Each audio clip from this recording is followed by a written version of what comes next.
56 Happy Hour is brought to you by MemphisFarmers.com. Insurance coverage backed by a local agent and a brand trusted nationwide. We are farmers. MemphisFarmers.com. Check it out right here. Ladies and gentlemen, and now, the 3-time sexiest man in Millington, Johnny Harden.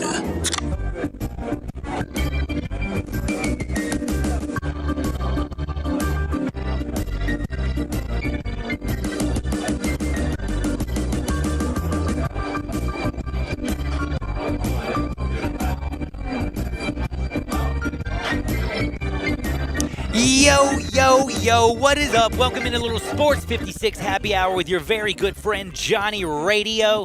What a Friday we got, man. What a Thursday night we had. Bears. Wowzers, dude. They love falling down double digits and then coming back and beating the brakes off of you. Defense was nasty in the second half, and then Tom Brady had a brain fart. Oh, my goodness. I haven't ever said that before. The GOAT. The best that's ever done it, Tom Brady. Yep, he's 0-2 against Nick Foles.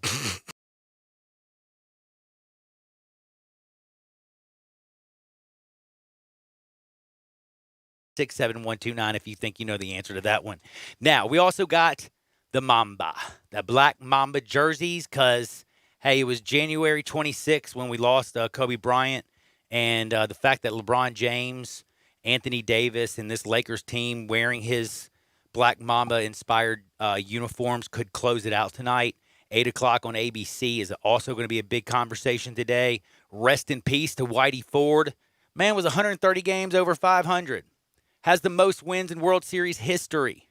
He's the chairman of the board. One time, Buster only made a mistake. One time. He said the greatest pitcher in Yankees history was Mariano Rivera. I'm sorry. It was not. It is Whitey Ford. Rest in peace, Whitey. The chairman of the board, the best that's ever done it. He's won a World Series MVP, the Cy Young. I mean, what has he not done? And also, by the way, I don't know how many people know this. You know, him and Mickey Mantle were like this. And they used to say that Whitey was actually the brains behind all the mischief that him and Mick got into. Mick just went along with Whitey. So they had a lot of fun. The Yankees, they're playing tonight. Garrett Cole. It's just kind of weird. Whitey passed away today. I mean, there's a lot of things that are weird. You know, Kobe Bryant, the Lakers can honor him tonight with a championship. Garrett Cole can punch the Yankees' ticket by getting past the Tampa Bay Rays. By the way, Tyler Glasnow and Garrett Cole on the mound. It's going to be awesome. That's happening today as well. We got SEC football. Lane Kiffin and Nick Saban on the same field again. Now, they're going to be looking at each other, going against each other, and Lane has no defense. But I just will tell you this. Take the over, because Lane doesn't care how many points he gives up this weekend. All he wants to do is he can score on Nick. Don't you think? Like, that's all I've been thinking. All he wants to do, he knows his defense can't even hold a candle to Alabama. He's not dumb. But you know what he wants? He wants Matt Corral to go out there, and he wants to show Nick that, hey, I can pick your defense apart with my guys in the first year in the SEC. Get ready, because here I come. And I think it's going to be a high-scoring You think shootout. the familiarity helps? I think it does. Both of them. I think it's going to be an interesting. But I think Matt Corral, that offense, I don't know how Ole Miss has actually done it. They have been wide receiver U if you really look at them lately. I mean, go back to when Houston – oh, my Lord. Go back to when my man Freeze was there. You go back and look what Hugh did, and you look at all those wide receivers. They're throwing the ball all over the place. You go back to the Jevin Sneed days. There's all these guys just tossing that rock around. Heck, you can go back to the Corey Peterson days when he was playing wide receiver. Ole Miss has always had some good wide receivers out there. You know what I'm saying? And right now, Elijah Moore, Kenny Yeboah are both that's what I'm ballers. saying. I mean, ballers. So don't you think that right now, honestly, if you had to say, look, Alabama's a much better team, but don't you believe that Ole Miss is going to be able to put up a few touchdowns? Yeah, I certainly do. And do you think Ole Miss will ever stop Alabama?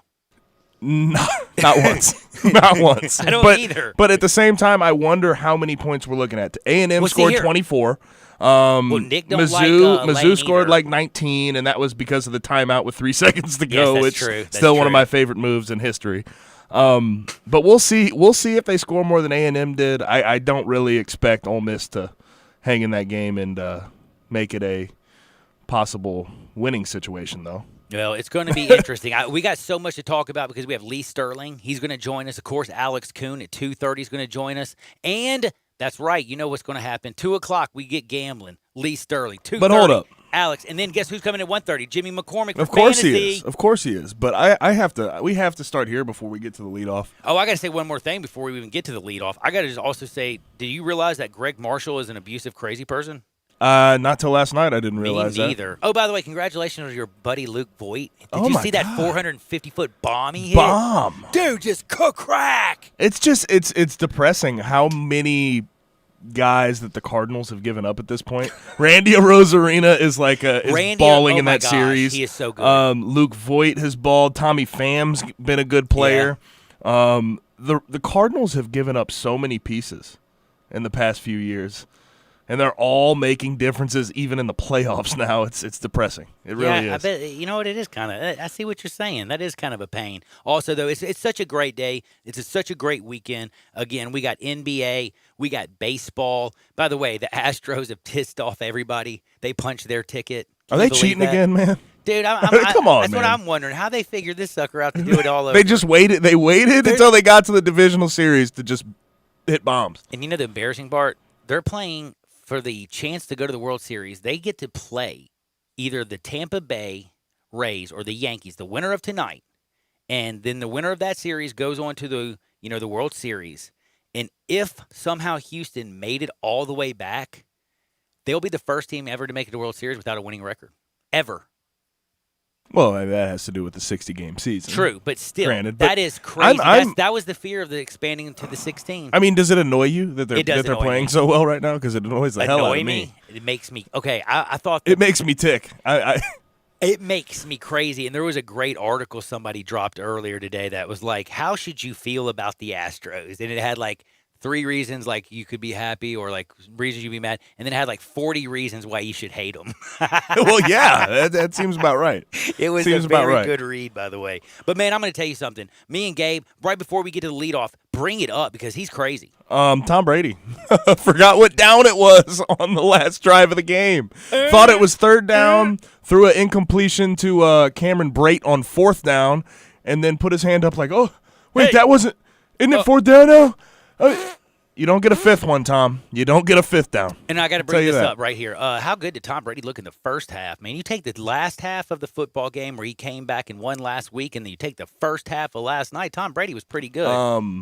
Do you think he was a little flustered by the rest of his team being like the penalties? Yes, made made him, No, me. did you not it see him made- freaking out on the Yeah, sideline? it made me nuts. Dude, they had 11 penalties for 110 It's yards. 1st That's and not what 20. the Get this. Patriots It's did. 1st and 25. They sling it out on the edge, get 11 of those yards back. And there's a Immediately, holding their center headbutts Oh, yeah, that's the right. opponent. That's right. I forgot about It's like, that. dude, Did you see him yelling at his center, by the way, on the I sideline? would have to. I would have Wow. to. That was impressive. The center did. You got to know in that situation. You got to know in that situation, the Bears can win that game.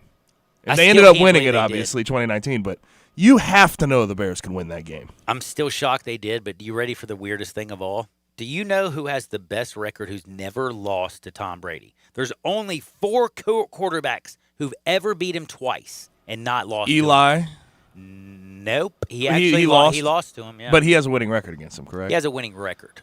What about Peyton? Nope. Okay, Nick Foles. Let me just start there then. Nick Foles is 2-0. Joe Flacco? Nope.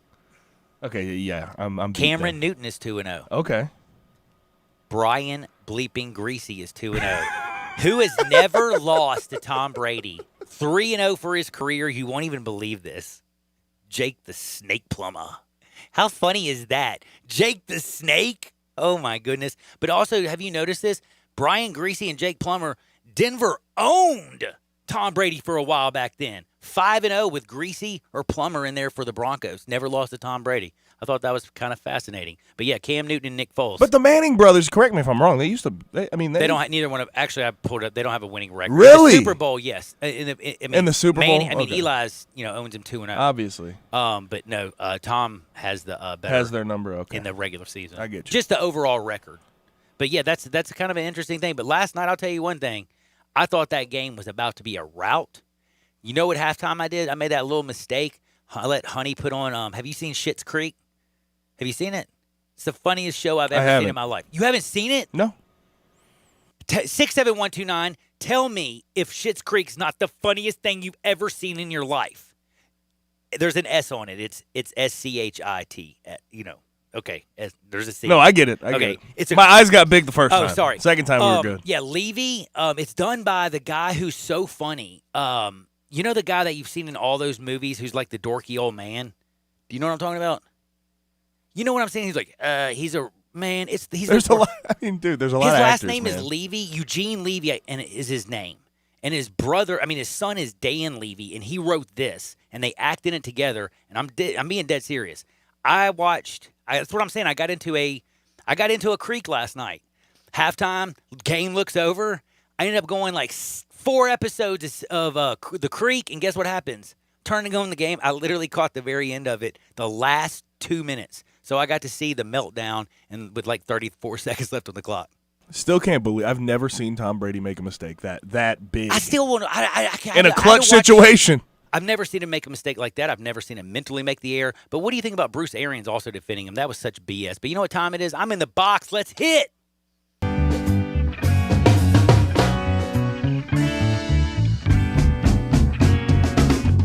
So for those that don't know, the NFL continues along their COVID-19 sort of scare. All right, the Jets came down with a positive test. They got sent home. They cannot be at their facility. Now we have the Pats, Titans, Jets, and Raiders with positive cases. You talked about Dr. Alan Sills, the chief executive for the medical office at the NFL, talking about a situation where the NFL may need to pause operations to get the spread under control. Do you think that is an option? Right now, now, are you talking what do I think they're going to do or what do I think they should do? That's the should.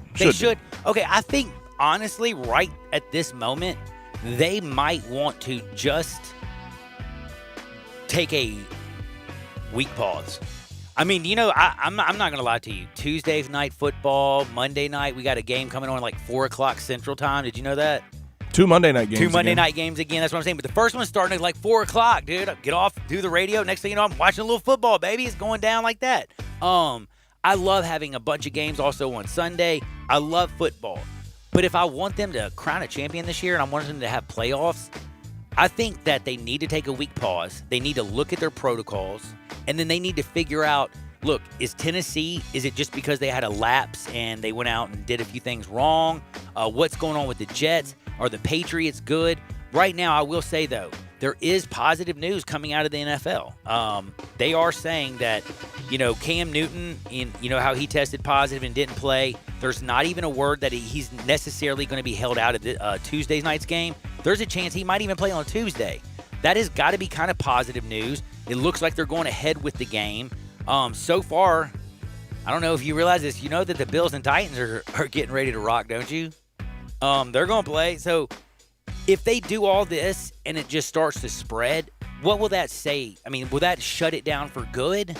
I mean, the Jets come out. I think that's where you look at. That's where you look at Paul. I'm just trying to to be honest with you, I'm not trying to be some geeky dude. I'm not trying to be like, oh, I'm so scared. No. I'm just trying to say, I want to see the Major League Baseball.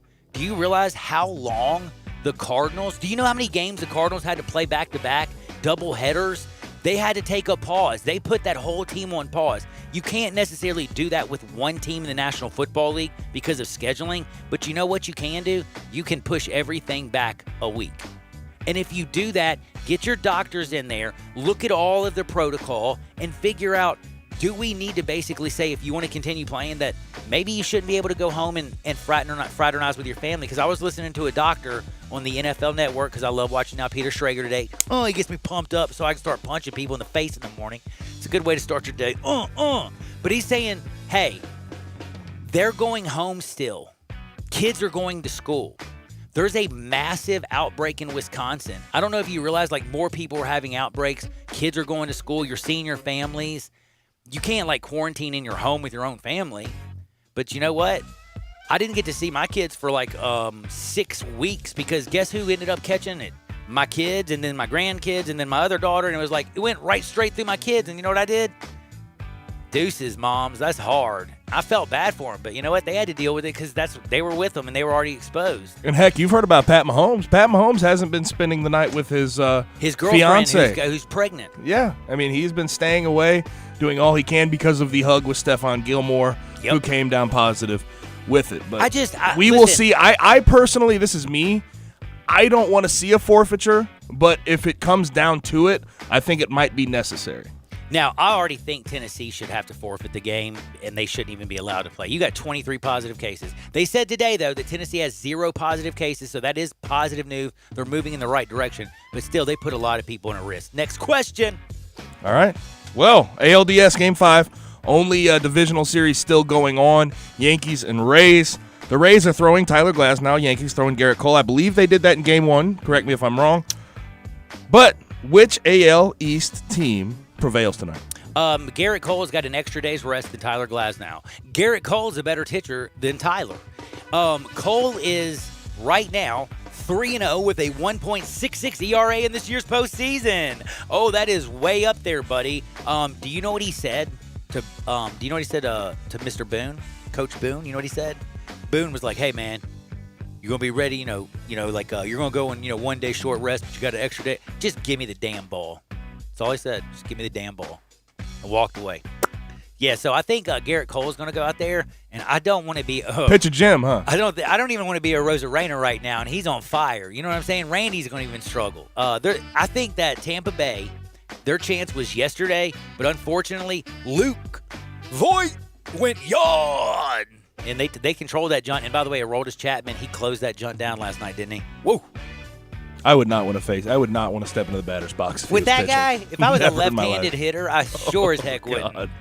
All right, now a simple one here. Give me some of your favorite college football matchups for this weekend. Oh, one other thing before I do that, I also wanted to say, Gleyber Torres has a chance, I don't know if you know this, to break Mickey Mantle's 5 home runs in a postseason under the age of 24. If Gleyber Torres also does that, again, Gleyber Torres, Luke Boyd, everybody's hitting bombs. But speaking of this weekend, Miami, I want to see Mr. Derek King. Is he the real deal Holyfield? Can he play against Brett Venables' defense in Clemson?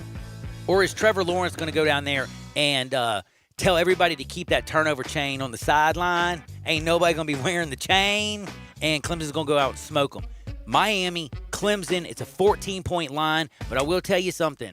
I looked at this Derek King, man. 6 touchdowns, no interceptions. They run the football. They play defense. Is Miami realistically the 7th best team in the country right now? They have looked good early, but this is going to be the barometer, I think. Once we see them play against a good team in Clemson, we will know if they're a top 10 team in the country. That one's a tough one. By the way, though, do you know what else I absolutely love this weekend? SEC action. I've already told you about the fact that I do want to see Ole Miss and Alabama just because I want to see what Lane and Nick Saban on the same field are like. I think that'll be a little bit electric and exciting. But have you seen some of the SEC matchups like this weekend and what they got going down? Because I absolutely have to say I love it. And first, I got to start with Dan Mullen. How good is this offense? How good is Dan Mullen? Well, he's damn good. In fact, he's 7-1 against the spread on the road. Where are they? They're going down to Texas A&M, man, face them Aggies. And I don't think Texas A&M's worth a darn. 0-2 already against the deadgum number, and 1-1 on the season. Florida's -6.5. Get that thing before it goes to 7. Get that thing before it goes to 7. Watch Kyle Trask blow up Texas A&M all over the place. Jimbo Fisher, what the hell did you do to Florida State? Florida State, are they even favored this weekend? Who are they playing? They have the most embarrassing. What'd you do to Florida State and my coach, man? Mike Norvell's down there. They're playing Notre Dame. Yeah, that's right. I knew it was 20.5 point dogs at Notre Dame. That's embarrassing. Can you believe that? Florida State and Notre Dame aren't even a big game. Nobody's really going to care. It's going to be on NBC, of course. But, dude, game day is going to be down. Clemson getting ready for Miami and Clemson this weekend. I think it's going to be the real deal Holyfield. 6:30, baby, on ABC. Get ready for it. Nope. Go ahead. What game? we need to look at very hard this weekend. For gambling or for No, just in general. Uh-oh. Tennessee at Georgia. They're 12.5-point dogs. I didn't want to mention that one. Why? Why? Okay. I'm very curious. I think this is another barometer game like Miami going to Clemson. I think this is a barometer game where you look at and see if Tennessee is the real deal, if they're back, right? I think this one's going to tell us. They've been fantastic through 2 weeks, I think, for the most part, especially on their offensive and defensive line. But I'm excited to see this one. I'm going to tell you, Jordan Davis scares the bleep out of me. He is 6'6", 360 pounds, a full-grown man in the middle of that defense for Georgia. Can Tennessee run the football against Georgia? I don't think so, because there's still a bunch of dang dogs out there playing defense. I see a low-scoring game. Who's going to pull it out? Is it going to be Stetson, or is it going to be Mr. Jared Garantano? I don't know. Stetson Bennett, Jarrett, I think it's going to come down to the quarterbacks. I honestly think it's a coin flip. I want Tennessee to win so bad for, like, my cousin, my good friend Bob, like all these people out there, Vols fans who are just starving for a big win. Georgia's been good for a long time. They just can't win a national championship. Here's the real question, though. Is 12.5 points too much? Heck yeah, man. You know why? Take the under in this joint. It's going to be a low score. I think this is going to be a field goal football game, don't you? I think it's going to be tight. I don't know who's going to win the game. Do you have a clue? Not particularly. I think both teams are really good in their front seven and their offensive lines, and we're just gonna have to see where it goes. If Eric Gray if Tennessee can come out and get it going with Ty Chandler and Eric Gray, they have a very, very decent chance to win the ball game. Well, I'll say that right now. Strength versus strength. That defensive front for Georgia versus that offensive line for Tennessee. I think it's going to be basically who can stop the run the best on defense, and then it's going to come down to which quarterback can make a play late in the ball game. I think 12.5 though is absolute lunacy. Tennessee ain't Auburn, yo. We'll be back in 2 shakes. Let me tell you what's going to go down. We're about to get fantasy football. Jim McCormick's coming up next. It's brought to you by my good buddy. That's right, Chad Gatlin, MemphisFarmers.com. That's MemphisFarmers.com, 901-235-1176. Check him out. Auto, home, life, business, whatever you can think of. He's the best, and he's also Memphis-born, Memphis-bred, a Memphis man. Till he's dead, you'll love him, and he's got the power of farmers. This is Sports 56, 98.5, 96.1 FM. We are Sports 56 WHBQ. Listen to us daily on AM 560, 98.5 FM, and 96.1 FM. I Buy Houses, 901-406-1101. That's 901-406-1101. I Buy Houses. I Buy Houses will buy a house in any area, in any condition, and yes, it's guaranteed to close in 5 days. If you need to sell your home quickly, call 901-406-1101. If you've been through a divorce, if you lost your job, if you're tired of renters, I Buy Houses can get you your money quickly. I Buy Houses will buy your home in Shelby County, DeSoto County, Memphis, Bartlett, South Haven, Horn Lake, Olive Branch, anywhere and everywhere in between in any condition. And yes, they're open 24 hours a day, 7 days a week. I Buy Houses, 901-406-1101. That's 901-406-1101. Grab that pen, 901-406-1101. I Buy Houses. Hey, Tiger fans, this is John Stacy of the Wolf Chase Honda Blue and Gray Show. You can hear Drew Barrett and I talk Tigers with Tigers every Sunday night at 5 right here on Sports 56, 96.1 and 87.7. You never know which Tigers great we'll have in the studio with us either. We'll get them to call in, too. We are your go-to show for Memphis Tigers football. That's the Wolf Chase Honda Blue and Gray Show right here on Sports 56, 96.1 and 87.7. You know what sounds good? Fresh sandwiches and salads, homemade soups and desserts. And you know where to find all this delicious food? Paradise Cafe at Poplar and Ridgeway in the Regalia Shopping Center. The name says it all. Paradise Cafe makes their food fresh. Salads, sandwiches, cookies, and brownies. Hand-selected fruit, pimento cheese, even 4 kinds of chicken salad. The homemade soups change daily. They're said to be the best in the city. Try the signature turkey burger on ciabatta or shrimp salad on a croissant. Then top it off with a low-fat shake. Paradise Cafe has 11 kinds. Paradise Cafe, open Monday through Saturday, 10:30 to 2:30. Observing current social distancing guidelines with patio seating. Curbside pickup and delivery are also available. fresh and homemade for you. That's Paradise Cafe in the heart of East Memphis at Poplar and Ridgeway inside the Regalia Shopping Center. You know what sounds good?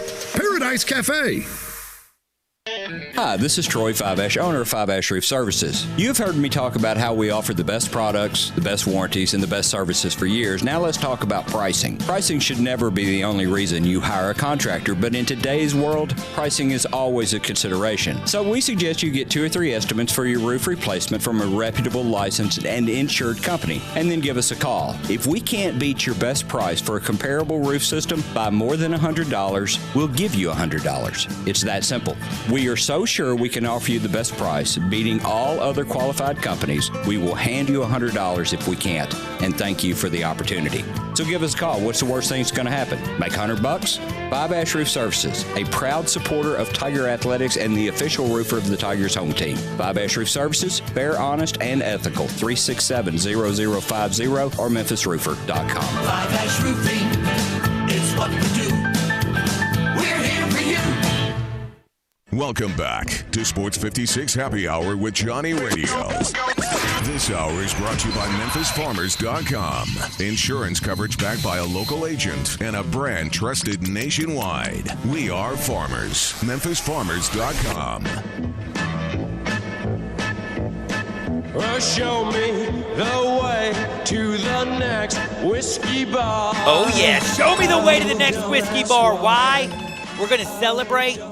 We're also going to say rest in peace to Whitey Ford, but we got a championship that's going to probably go down. I think L.A. is going to be partying like a rock star. Kobe, people are going to be thinking about him because the Mamba jerseys. He passed away on January 26th. And listening to Anthony Davis and LeBron James, the way they talk, man, I can tell you they want to come out there and win this bad boy. But we also got big-time football. Even though COVID-19 has been crazy, football is rocking forward. And we got Jim McCormick, the best fantasy football man on planet Earth. What's up, Jimmy? What it is. I mean, we were texting earlier. Doesn't it feel like it's already week 10 or 11, the way the injuries and buys have hit? It's a grind. It is one of the roughest. It is this year. It like trades also mess you up because you're like looking at the team, you know, like you look at a trade and be like, dude, heck yeah, I want that. And you're like, oh, wait. That's a Titan. Or you know, like it's just crazy how this year is. But I want to ask you right now, like before I get to the main thing, I want to see an NFL champion crowned, but I also am selfish in this. Also, I want to have my fantasy championship crowned. With the way things are going, is the NFL doing a good job, or do you fear that they may need to make a pause maybe for a week down the road to get this thing under control so we can actually finish the season? You know, I'd be a lot more worried if it was like if it was littered all over the league. It seems like a little bit. This seems a little bit like, you know, look, obviously I can't tell how this all plays out, but it seems a little bit like that first 10 days with baseball. Yes. When the Marlins, basically the Titans or the Marlins in this situation, and the Cardinals, yeah. And they just basically completely broke. What I'm trying to say is, I'd be more concerned if everybody felt like they were doing their job and it was still a mess. Whereas it feels like there's some outlier mess-ups, and that causes this. So, I mean, look, this whole season's going to be wacky, but I just think, implicit in all of it is that, there's, to even have the fantasy season, I'm saying, there's just more risk this year. It's just a riskier year. It's a wilder year. I still think they completely play everything out. I think they finish it. But just like baseball, there was that first, 2 weeks where you're like, what is... I was scared to death, man.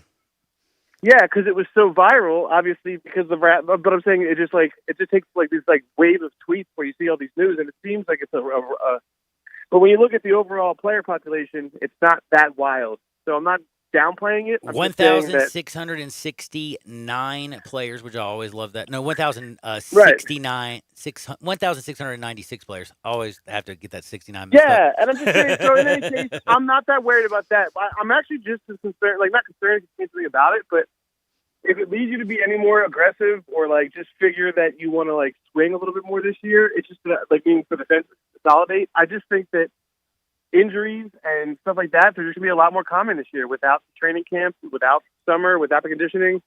It just seems like that's what's happening. It's something that's definitely happened. Now, 67129, hit all your questions to me right now. We're going to rock. We're going to fire. We're going to have a whole lot of fun. Jim McCormick is on. And remember, he's an underscore guy like me. It's just @_Jimmy McCormick. Give him a follow. If we don't get to your questions, just hit him up during the week. He will absolutely answer you and help lead you to the championship. I've never missed the playoffs without you with you, Jim, and I've won a couple championships. So we're going to do this now. I got to ask you a weird question because I'm going to go with running backs right off the very top. I got a couple people asking me a little bit.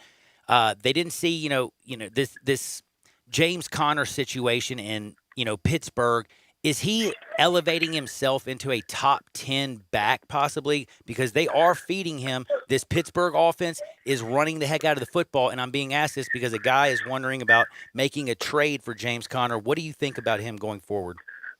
Yeah, I mean, even with the ups and downs, he's averaging, I don't know, it's like 17 touches because that incorporates the one game where he left. But, like, basically, he's healthy games. We're talking about 20 touches and 90, I think it's like 96 yards from scrimmage per game. He's getting the where he's getting touched. He doesn't come off for, look, the biggest thing that keeps him being RB1 are either you don't have enough goal line equity, like you come out of the goal line, or you don't have enough receiving role. You get taken out every third down. Kind of what's happening to Jonathan Taylor, for example, in Indy. He just isn't on the field enough to cash in on all the important touches. Well, that's not the case with Conner. We talked about it before. They're old school. I think you just keep riding it because in a very uncertain season, the older school teams, like the Steelers, they're not going to switch things up. They're going to stick with the one guy. Well, man, I got another question about the same game, so I'll stick right here. Is Miles Sanders for Philadelphia on the other side, is he a start this week? And not a start, I'm sorry, is he an RB2? He's an RB2, and he's a buy low, He's a buy low, I think, because, it's there the hasn't Eagles. been any big plays, any touchdowns yet, but they're coming. They are coming. This week, I think right now, like after this week, will be the biggest time to get shares of Sanders because I don't think he's going to have a great game against Pittsburgh, but then I think there's going to be a buying window for him. I really do.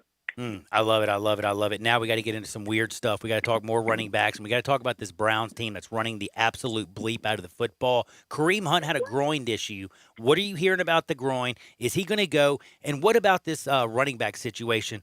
If he doesn't go, do you kind of just go with the other guy? Who's this again? I'm sorry. I missed that. Kareem Hunt. I'm sorry. I'm talking about the Browns, and they're running the hell out of the football. I think by all accounts, he's going to go. I mean, look, if they say he's active, he's still going to play this third down role. He's not like this idea that when. Here's the thing. I just talked about like what are the things that make an RB1, and it's goal line work and third down work in addition to the other stuff. Well, he's not getting the early down work. He's getting the third down work and the goal line work, which are the two most valuable things of the three things that you want. So. Meaning he's not going to rush for 20 carries, but he is going to get 6-7 targets. And we saw last week, even though Johnson got the That's early what I was down, getting ready to ask. I was trying to think of his got the name. goal line Is work. he a guy Hunt you is their pick goal up? line back. Do you pick Johnson up if is there any question of Hunt? If Hunt isn't going, is Johnson a start? Oh, yeah, of course he is. Because one, like the team that we're talking about has helium, and two, the Colts are missing Darius Leonard, the middle line, probably like arguably the best middle linebacker in football. It would be the equivalent of saying like Kuechly's out, And then they also have his backup, Anthony Walker's banged up too. So like the Colts might be sending out like a third string linebacker to patrol the running lane, so that could help. Man, by the way, real quick though, before we move, did you ever see anything like Tom Brady last night? Like from him having a just mental brain fart like that? That was like closing time. He didn't know what to order when the bartender asked. Man, that was absolute insanity, to be honest with you. I was just in total shock. But now I got to get back to this, and I'm going to ask you one more question about a running back, and it has to do with the Cincinnati Bengals. What's up with Joe Mixon? It sounds like was he a limited participant again? He's back in practice, so he keeps going in and out, man. He's got a shin injury. He's got a thigh injury. It's like we're in the management phase. I mean, look, if anything, it's last week. We've always been complaining, again, I'm going back to that truism about is he a true 3-down back? He's not. He usually gives up too many snaps to Gio. Last week, that wasn't the case. What do you have, 180 total yards, 28 touches, something like that? So, like, last week, he was the offense. I think they're starting to realize we paid the price to him. Like, his target share and touch share is going up. I think Mixon's fine. I think we got to start discerning between injury and maintenance. I love that one. And now I got to do one real quick because somebody just mentioned, and I didn't even think about this. Where are you putting somebody like Antonio Gibson of Washington, the guy Joshua Kelly, who's now running for the Chargers, and then somebody like Darrell Henderson for the Rams? Like, because I kind of almost, for me, they're hard as heck to rank. Yeah, well, the first two I think are a little clear. I mean, they're not really, but like I think with Gibson, he's playing well per touch. We'll see how this Kyle Allen thing, if that changes anything. Don't you think does. Alex Smith is eventually going to be the guy? I do. I think this is kind of like a longer transition to that to see if he's ready and just like fire off their last couple of options before then. Mm-hmm. But I think the other thing too, I think is going on there is like they're old school. Like that's the old Carolina game. Like they're going to stick like the old Jonathan Stewart, DeAndre Williams kind of nightmare. Yeah. But I think the thing is Gibson's just a better player there, and Joshua Kelly. Look, you're going to use Justin Jackson, but Kelly gets the receiving work. Could Antonio Gibson out of Memphis literally by the end of the year be an RB2 in fantasy football? He's an RB2 now. He is an RB2 now? I like it. RB2 is so gross. I mean, look, he gets goal line equity, right? Like yeah, he last does. week, he got pulled for Barber, and Barber got shut down by like a forearm, like active goal line. Like he just got shut down. And the next play, they bring in Gibson, and he finishes it. Like, Gibson's their best running back. I think they know that. I just don't know if they think that like it makes sense in a lost season to give 300 touches to the guy. But look, 200 plus touches is in the line. Like he's a really good back. The guy who's the hardest to read is the Rams situation. I just picked up Cam Akers in a good league because somebody dropped him because they were like, I don't want to wait. I don't know who it's going to be. It's probably Henderson. He's the best player. But remember the first game, Malcolm Brown looked great. Last week, Malcolm Brown had 7 targets. So it's a mess in L.A. If anybody would give you any value for Henderson, I'd take it. I just think that the other two situations are a lot clearer. I like that. That's kind of, Antonio Gibson, all of them right now, actually, I'd grab all of them. Kelly's the most valuable. You think Kelly's really, is it just because the fact that he's going to take over for Austin Eckler, and you like the fact that do you believe in Justin Herbert? You believe in Herbert, don't you? He's going to make mistakes, but like it's equivalent to like Cincinnati, where it's like it's even though there's a rookie, it's an offense you can invest in. Is Darrell Henderson going to get beat out by Malcolm Brown? I just think for now, it's not that he gets beat out, but again, I keep talking about like how does it break down the roles? Like Brown's getting all of the super valuable, receiving work. Look, a target is worth 3 times more than a carry in fantasy in terms of what normally happens. A target gives you obviously a reception, which is a point in most leagues, and then obviously usually those are in space, so it's not like you're running through the line. You actually just have to make one guy miss bigger plays. You can average more yards per target than you can per carry, obviously. So it's just more valuable to be that guy. So Brown, if it was me, he might be the betting odds favorite to have the most fantasy points the rest of the year. But I'm fine taking a stake in Cam Akers if you're willing to play the long game. Everybody looks right now, week 5. By week 10, maybe it's Akers. I don't know. Interesting.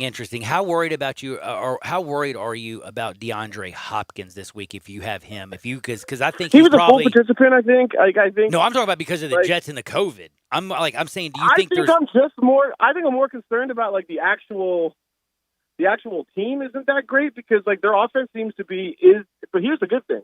Right now, the offense seems to be is DeAndre double team. If no, we're throwing to him. If yes, we might still throw to him. Yeah, dude, he loves DeAndre Hopkins. Like, I mean, so he's the first. Murray read. throws it to him all the time. Yeah, the problem with that offense is that like there's not a lot else going on, right? Like I think that's the bigger disappointing thing. Like Drake isn't getting any receiving work. I talked about it again. He's not a real feature back anymore because he doesn't get receiving work. So I think that's the thing is that it's not that fun of an offense because other than Kyler and DeAndre, there's not a lot of fun to have. In DFS football, this one's coming in. It says how high or how much do you like? He's like for money. How much do you think DK Metcalf is worth? And I don't think he means literally dollars, but is he a top 5, a top 10, top 15, top 20? Well, look, that like we talked about point totals last week, and like I remember I said like it just feels high. I think I saw some bookmakers say it was the most games over 50 points since 1986. Whoa. Well, this week there's 8 games. There's 14 games left. There's 8 games with over 50 points, and that Seattle game's at 57 right now. So, yeah, you want to get in on it. And they're the favorite. So, yeah, you want to get in on it. You want to get in on these huge over-unders, these huge point totals, because it's just saying that we've seen it, like game script, and the league right now is favoring offense. And here's the other thing, too, I don't know if you noticed. Holding calls are at an all-time low. And what I mean is, like, it's kind of like juicing the ball in baseball. That's the way to juice the sport in NFL, is call less holding calls. They're letting Russ cook. Everything's fun. Metcalf is a borderline. He's a high-end wide receiver, too, at this point. Man, I'm wondering, is he past actually his own teammate, Tyler Lockett? They're different, but, like, they're different in, obviously, in their build. But, like, They're Oh, both yeah. really. I'm talking about just for like fantasy lower, more wise. It's the way the Seattle works. It's lower volume. No one's going to get 12 targets.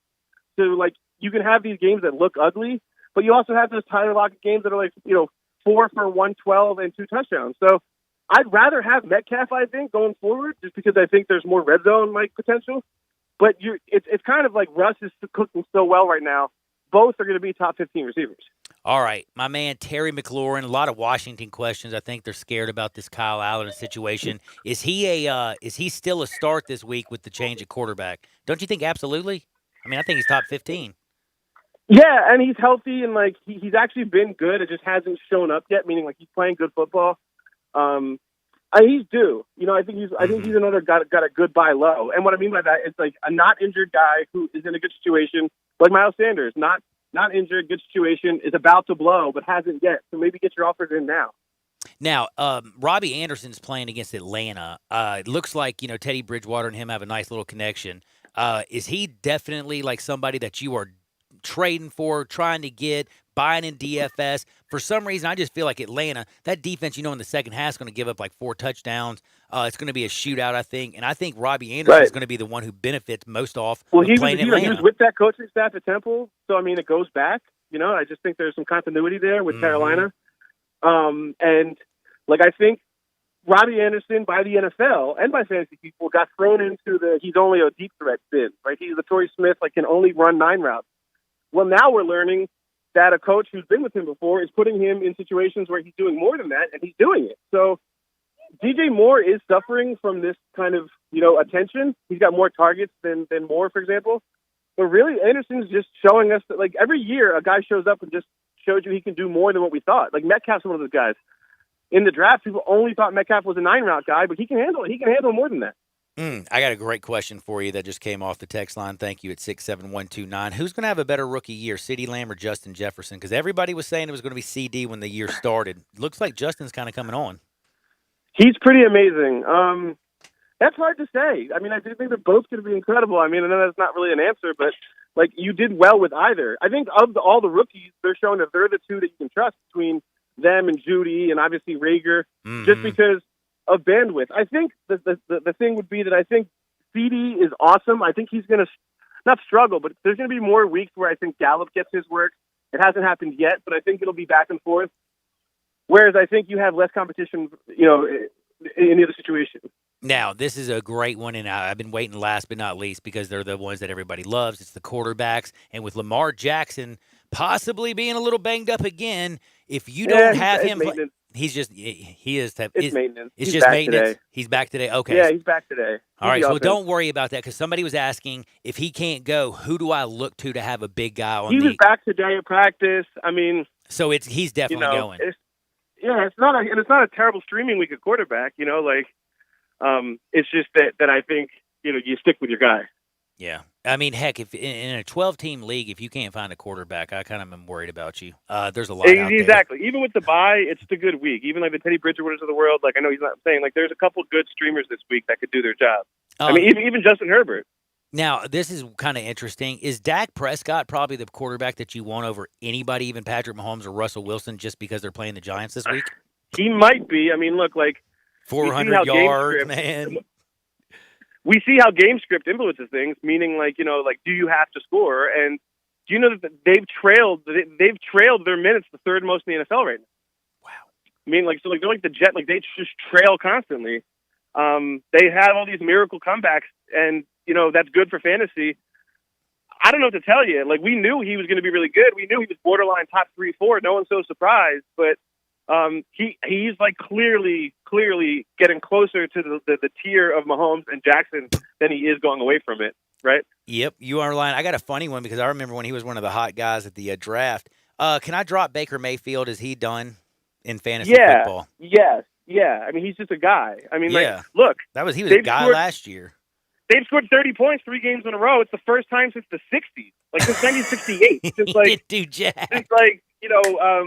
since Jim Brown was leading the team in rushing, it's the last time that they were this good on offense. And guess what? He's still not going off. Like, they scored 40-some points last week. And I know, like, it took all these trick plays, but that's kind of the point. They're scheming their offense. You know what it reminds me a lot of? It reminds me a lot of like when Kirk Cousins would do well in Minnesota under Stefanski. And what I mean by that is that you can scheme a lot of stuff, but then you look down and like the Vikings have 40 points, but Kirk Cousins has like 260 and 1. I know or exactly 260 and what 2. you mean.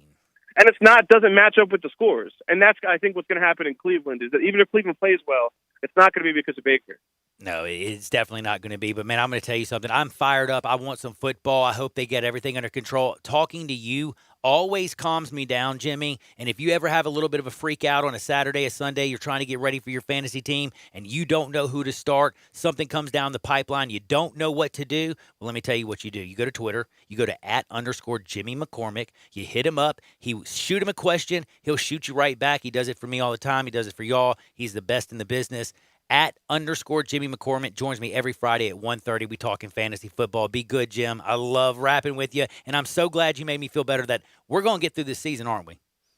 I really do, yeah. I mean, like I said, we all were kind of shook in the early baseball weeks, especially with, like, the Marlins, acting a fool. But I just think, like, this is an isolated incident, and once you start docking these teams like picks and really challenging these owners, you're going to see stuff get cleaned up real quick. Do you think if they suspended gave Tennessee a forfeit, that would say a lot to the rest of the teams? Oh, for sure. A forfeit. Here's the thing I think they should do with the forfeit, though. This sounds crazy, but they should do some sort of, this is my last thing, they should do some sort of tabulation where the Titans get a loss, but, like, for example, like, their opponent shouldn't get the win. And not that they shouldn't get but they should get a nothing for now. And then if they have to face it at the end of the season, then you have to leave. They have to basically budget in some sort of a bye week or some sort of a tiebreaker for that outcome of that game. Ooh, that makes a lot of sense. What I mean is, I don't think you should reward a win to a team because of this team's foolishness, but they should be punished. So there should be a loss without the win, if that makes sense. I know exactly what you mean. And at what the end of the season, the opponent that they should have played, they don't need it, for example, if their playoff seeding's fixed, then you just say, cool, we don't play the game. I know exactly what you mean. Otherwise, figure some other way out, a new tiebreaker to figure it out. I'm sure they have some contingency plans. I think more people are, like, the NFL knew that there was going to be some BS coming up, and this is one of the situations. Man, by the way, I hope everything gets better in Philly. I hope Wentz starts playing better, and I hope your Eagles do some stuff. But remember, @_Jimmy McCormick, all he does is win, win, win, and join me on Friday. Be good, my friend. All right, man. Well, hey, thanks God for Nick Foles. I still got to say it. Thanks, Dude, he got him his Super Bowl ring and beat Tom Brady last night. We'll be back in 2 Shakes, Sports 56, 98.5, 96.1 FM. Start your day the right way with Peter Edmiston and Anthony Sane on Sports 56 Mornings. Weekdays from 7 to 10 on Sports 56, 98.5 FM and 96.1 FM. Get in the zone, AutoZone. Welcome to AutoZone. What are you working on today? If you're thinking about replacing your headlights, be sure to do it in pairs. That way, you won't have uneven lighting over time. Right now, you can get a $10 AutoZone gift card by mail or email when you buy a Sylvania Silver Star Ultra Twin Pack or 2 single packs. And with our next day delivery and free same-day store pickup, you can get it all fast. Getting the job done just got easier. Restrictions and details at AutoZone.com. Get in the zone, AutoZone. In today's world, a lot is going on, but one thing is always true. You need to take care of yourself. The Skin Clinics can help. Age, diet, genetics, and current events can conspire to make you look and feel much older than you are. It doesn't have to be that way. Call the Skin Clinics and let their expertly trained nurses, estheticians, and staff choose the treatment that best suits you and your pocket. There's so much you can do. Consider skin resurfacing and rejuvenation, lash extensions and specialty brows, injectables, medical grade chemical peels, laser hair reduction, waxing, facials, makeup applications, and even services just for men. The Skin Clinics has it all in a caring, safe environment, always observing current social distancing guidelines. Go to theskinclinic.com to find out more and call today for your appointment at 901-345-SKIN. That's 901-345-SKIN. Taking care of yourself is good for you and your loved ones. Come to the Skin Clinics, 1300 Wolf Park Drive in Germantown. You hear the phrase all day, every day. In these uncertain times this, in these uncertain times that. Well, in these uncertain times, one thing I know for certain, you want you some Central Barbecue. Central Barbecue is open for you to dine in or carry out, online orders and curbside pickup. And another thing you can be certain about is this. We are doing everything in our power to keep you and our staff safe. You can be sure that everyone working at any Central Barbecue is following every safety protocol there is, and they'll encourage you to do the same. Come on in and get some Central Barbecue. And yes, your face covering is probably going to end up with some sauce on it. A small price to pay for safety.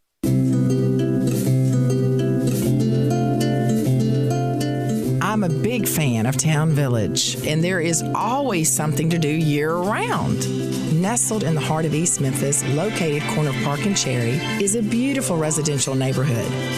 Looking for a great place to retire, but you still have a very active lifestyle? Then visit Town Village. Only requirements that you're 55 plus.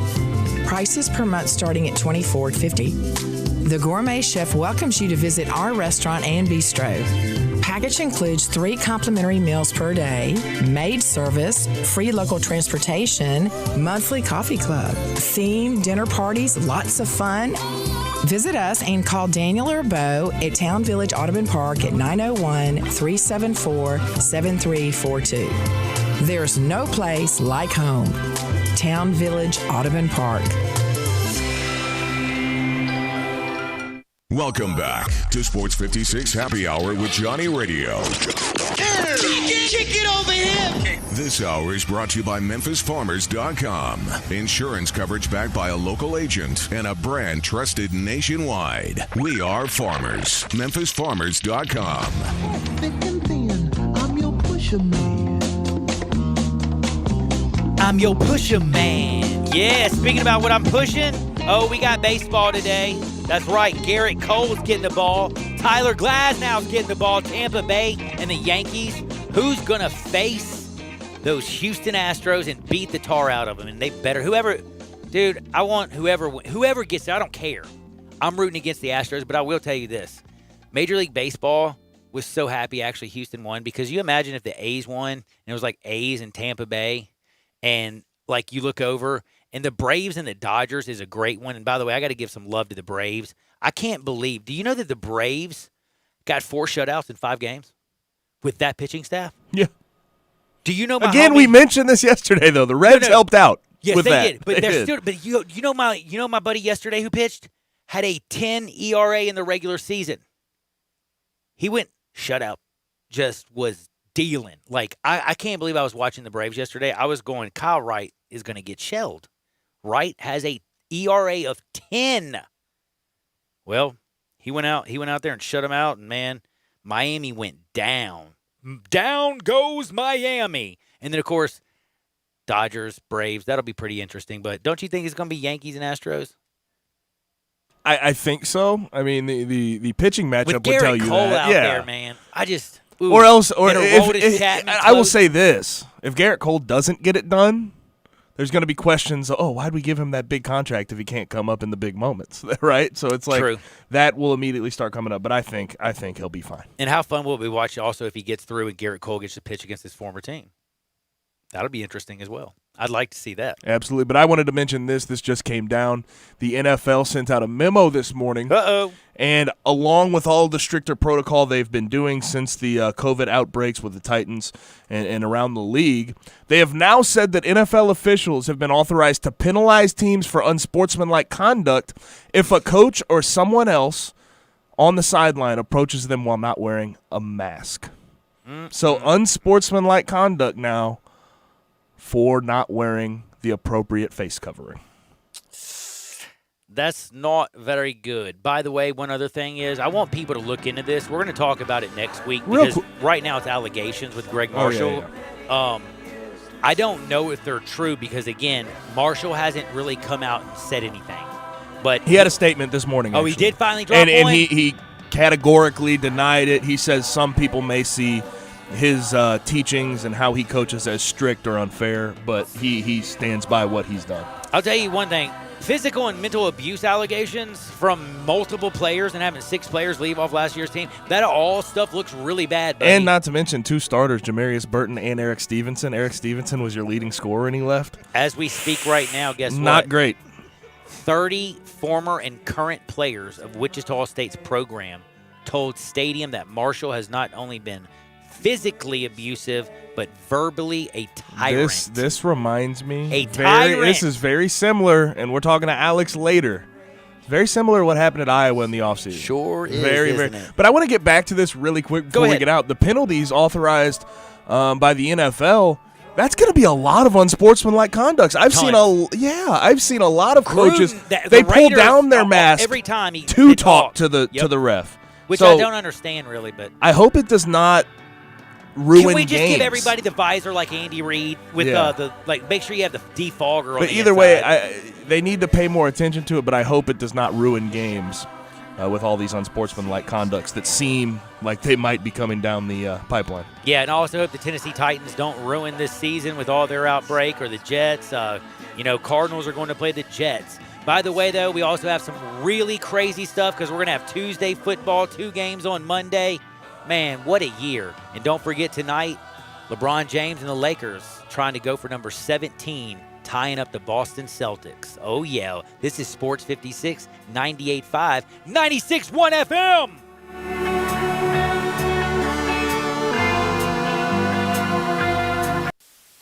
Brian Elder's Roofing Solutions. Chris Price here for Brian Elder Roofing. The storms we've had over the past several months have been devastating to our communities. The rainy season is ahead.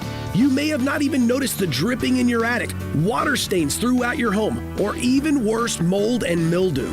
Please call Brian Elder Roofing and we will send out our project managers to assess any damage. We will not try to sell you a roof if all you need is a repair. We will measure your roof from outer space. 0% for 60 months, even no payments till 2022 are available with approved credit.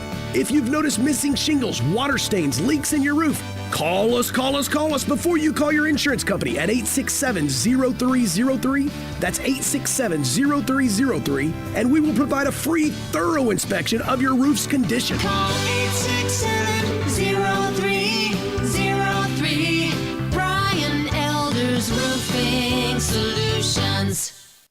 Golfers, are you looking to play like a pro without traveling the world? Just come to Golf and Games Family Park, 5484 Summer Avenue. Golf and Games has the Top Tracer range system. Top Tracer gathers all your golfing data, distance, carry, ball speed, and more. Or choose a virtual course like Pebble Beach, St. Andrews, and Spyglass. Bring your friends and family to transform and enhance the range experience for golfers and non-golfers alike. Plus, it's fun. Top Tracer range at Golf and Games, 5484 Summer Avenue. Play like a pro. Pro Extra is the Home Depot's free loyalty program built for pros. Members earn perks just for shopping, like new Pro Extra dollars or tool rental perks. Get exclusive benefits every day that save time and money. And here's an extra, $20 off your next in-store purchase of $200 or more, just for signing up. Want to save? Join Pro Extra, only at the Home Depot. How doers get more done. Visit the Pro Desk in-store or at homedepot.com/proextra for details.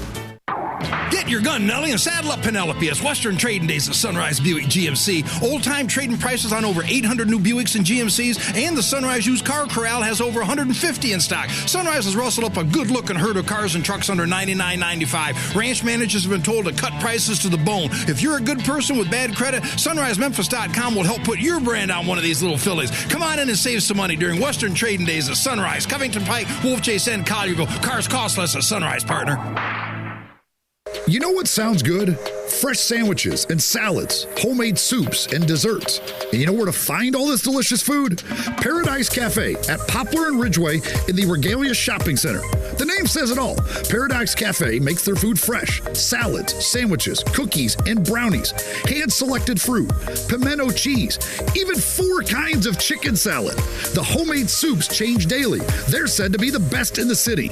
Try the signature turkey burger on ciabatta or shrimp salad on a croissant. Then top it off with a low-fat shake. Paradise Cafe has 11 kinds. Paradise Cafe, open Monday through Saturday, 10:30 to 2:30. Observing current social distancing guidelines with patio seating. Curbside pickup and delivery are also available. Fresh and homemade for you. That's Paradise Cafe in the heart of East Memphis at Poplar and Ridgeway inside the Regalia Shopping Center. You know what sounds good? Paradise Cafe. We are Sports 56 WHBQ Memphis, W253DF Memphis, WPGFLP Memphis, and WIVG Tunica Memphis, Flynn Broadcasting Stations. Now back to Johnny Radio's Happy Hour. Here we go. On Sports 56 and 87.7 FM.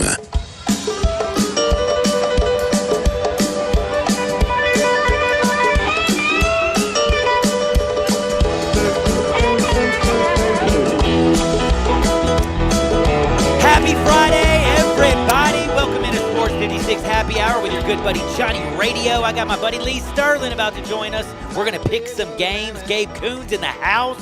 Oh, yeah. It's going to be a beautiful Friday. You got the NBA action. You got Major League Baseball. College football as well tonight. College football tomorrow. NFL on Sunday, Monday, and Tuesday. It's like crazy. And by the way, after this little segment with me and Lee, I'm going to drop a little couple funny stories. We're not doing Hardwood today, but I got a small couple little Hardwood-esque stories that I think will be kind of interesting that we'll drop after Lee. But right now, it's time to get to the man, the myth, the living legend, ParamountSports.com's Lee Sterling, 800-400-9741, 800-400-9741. That's how you get his picks, or go to Paramount Sports, watch all of his stuff, and he's also doing MMA stuff. I watched it on YouTube this week. It's great. Lee, how is life treating thee?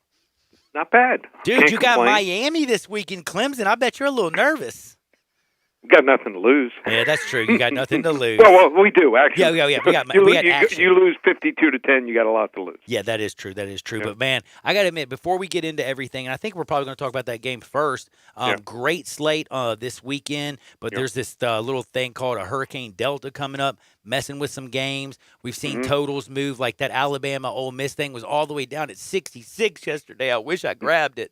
It's back up to over 71 right now for where I'm at. So anyway, there's a lot to get into, and right now with coronavirus, the hurricane, I know that you think you are a very, very, very intelligent sports handicapper. There's no way you can have the time if you have a normal job, 9 to 5. This is what Lee does for a living. Go to ParamountSports.com. Let him take care of you. He knows this, and out of all the years that I think that you should actually reach out to somebody, this might be the year with all the hurricanes, with coronavirus, and all the changes going on. I can't see a year that you wouldn't need somebody. So check out Paramount Sports. Lee, are you ready to rock? Yeah, of course. Let's go. Let's do Clemson and let's do Miami. Very first one. I want to know, Trevor Lawrence, my man. He is really, really good. We know that. But that Derek King kid's not bad. 6 touchdowns, no interceptions. Are people going to have the turnover chain on the sideline of Miami? Or is Trevor Lawrence just going to go out there and smoke them and Derek King's going to get exposed? So Miami is much improved, and the reason is Derek King. You know, they've gone from being, I think they averaged just 367 yards per game, and they were boring to watch. And then he comes in, and they end up 499 yards per game over the last 3 games. So difference maker, exciting. But the problem here is they still got some weaknesses. They're a year or 2 away.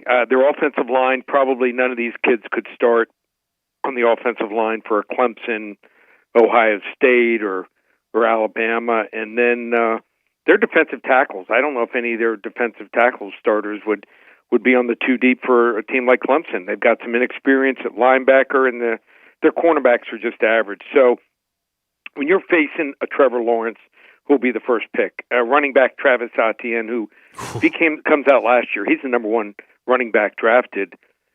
You got to bring it. And I just think that Clemson's kind of been going through the motions this year, and I think they're going to get up for this game.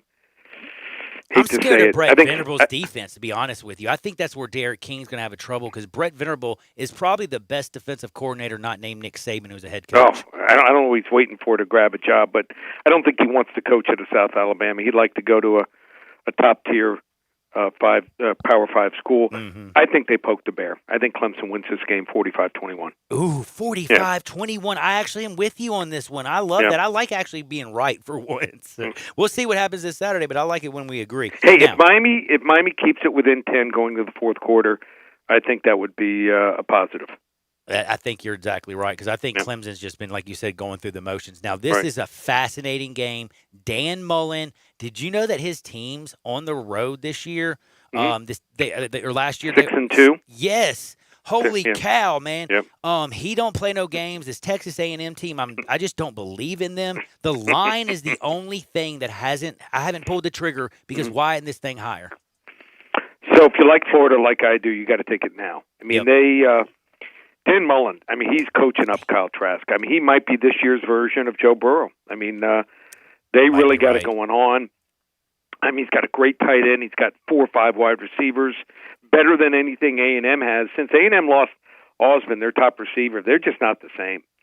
And Kellen Mond, just watching him, I mean, it's not just watching his throws, it's watching his body language. It's just not good. And I think the shine's off Jimbo, just 4-8 against the spread the last 12 games since mid-2019. Ooh, Gators. I like the Gators here, 35-24. You don't ever want to you don't want to 30. Wait, what was the final? 35-24. Ooh, I like that one a whole lot. Yeah. Thank you. That makes me feel even better. But there, a lot of people don't want to do this because it's horrible and it's like what happened to his life.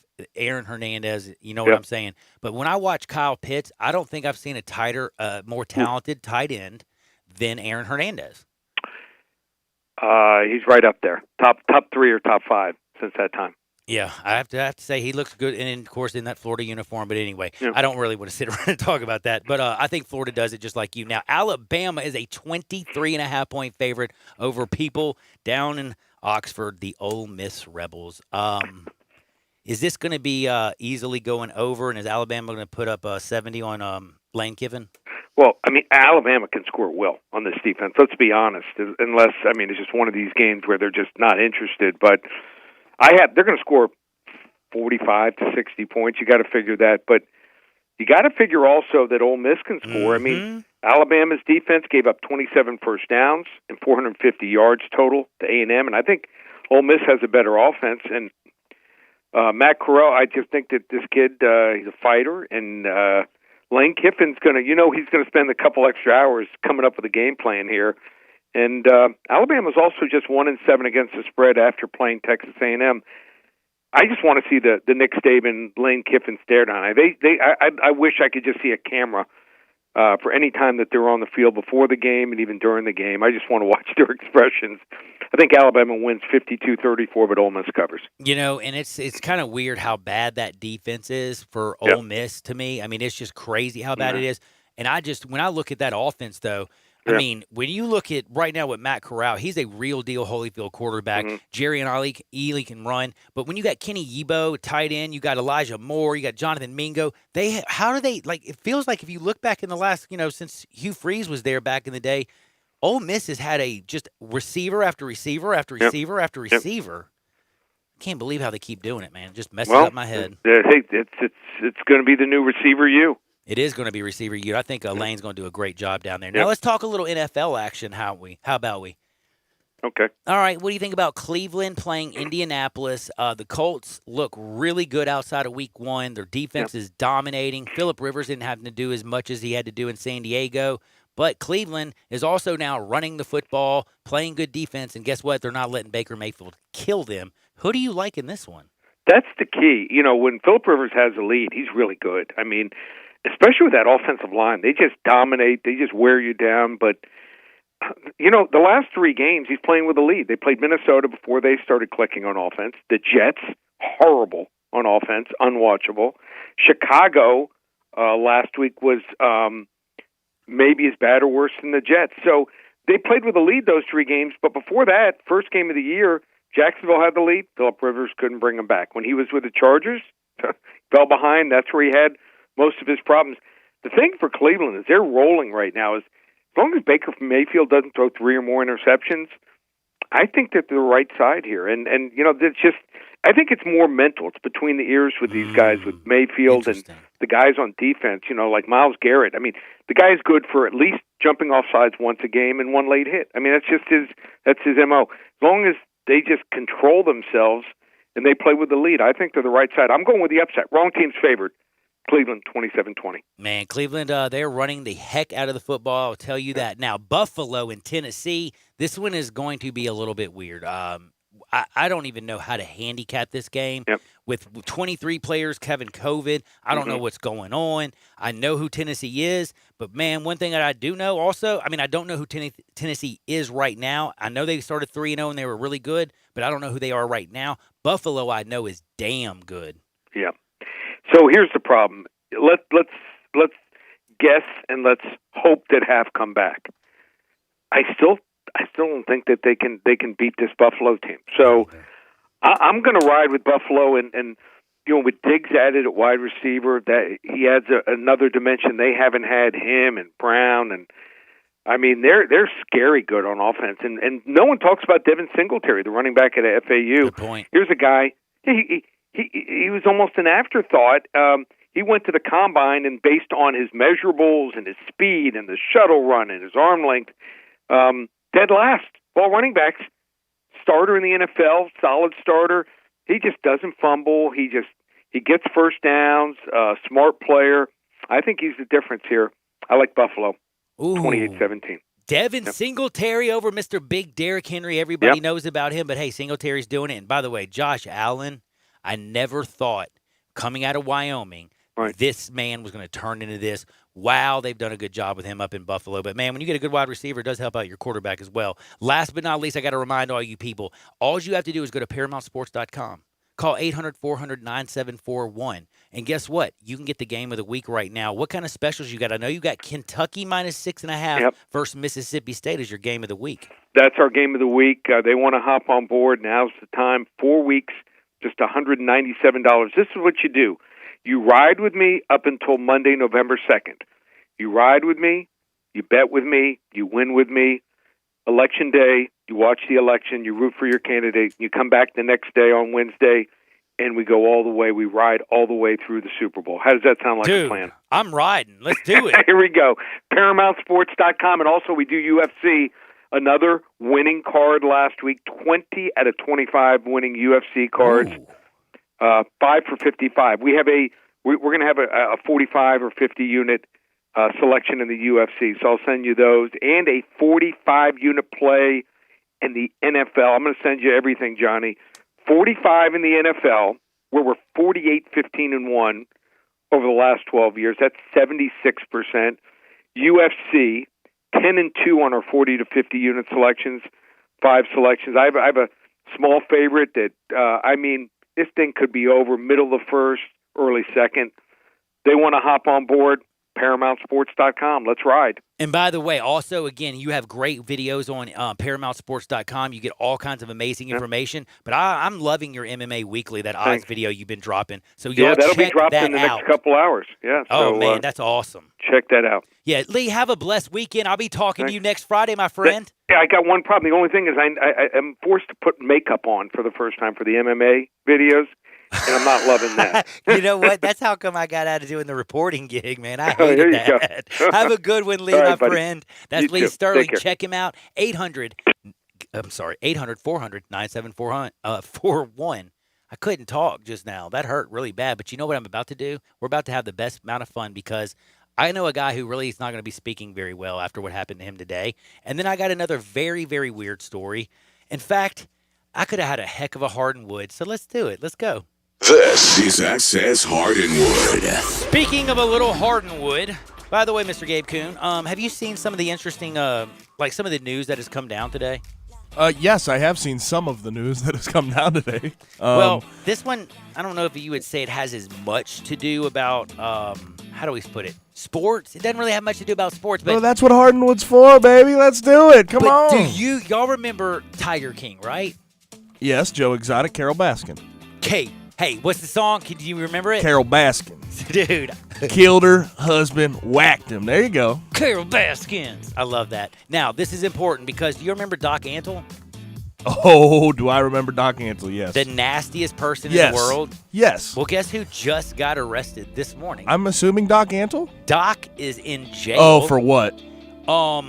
It is like 27 felonies or something. It is so bad. Here, let me pull it back up because this is one of those things where when I was reading over it this morning. Was like putting down tigers? Taking cubs across the, euthanizing cubs, doing all, like, dude, it's one of those things that when you look at it, you say to yourself, no.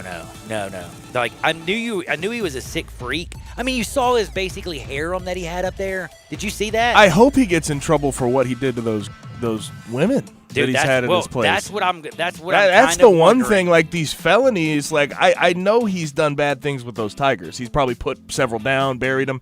But what he did with those women as well, in sort of brainwashing them to follow his lead, I think he needs to be punished for that. I mean, it's bad. And the way you It's a move cult, up, more or less. it is It's a basically- cult. It's a tiger cult. And if you haven't seen this and you don't know what I'm talking about, I'm worried about you. But check this out. He is now facing trafficking lion cubs between South Carolina and Virginia. Basically, any bad thing that you could do in animal cruelty, trafficking wildlife, he's got it. And the other thing is, I want to know, because right now I look through every single thing. He doesn't have one like cult charge or like abuse of women or anything. But who convinces like 30 women? Have you seen Doc? And they're all wildly. They're young. They're young. very They're like young. 18. Very Did you see young. the girl in the thing? Oh, I was there from 18 to 26. And then I realized, like, I'm not going anywhere. He doesn't even pay us. Dude, what are you, crazy? She said it was the Cubs that did it for her. Now, I'm a big Tiger fan. I've never looked at, Tom and been like, man, yeah, this is what I'm going to do forever. You know what I'm saying? Do you want to get around a tiger out of his, like, cage? I don't. I Neither. certainly don't. I think he's. I've seen that craziest go wrong person. too many times. Yes, one of the craziest things I've ever seen in my entire life. Now, I also had to say, Tom Brady, did he go J.R. Smith last night? Which do you put? Like, J.R. Smith did it in the finals. We are comparing Tom Brady to J.R. Smith. I am comparing Tom Brady That to is J.R. fun. Smith. That is fun. So this is what I want to know. That the is very four fun. fingers, like him putting up the four fingers last night. Similar to make not you going up with the chuckle. ball. Yes, make you chuckle as much as like seeing LeBron James freak out at J.R. Smith not going back. Honestly, made me feel bad. Made me feel bad for Tom Brady last night. He is out of sorts. He is out of sorts. Out of sorts is a very nice way to put that. In fact, I'm going to give you a man.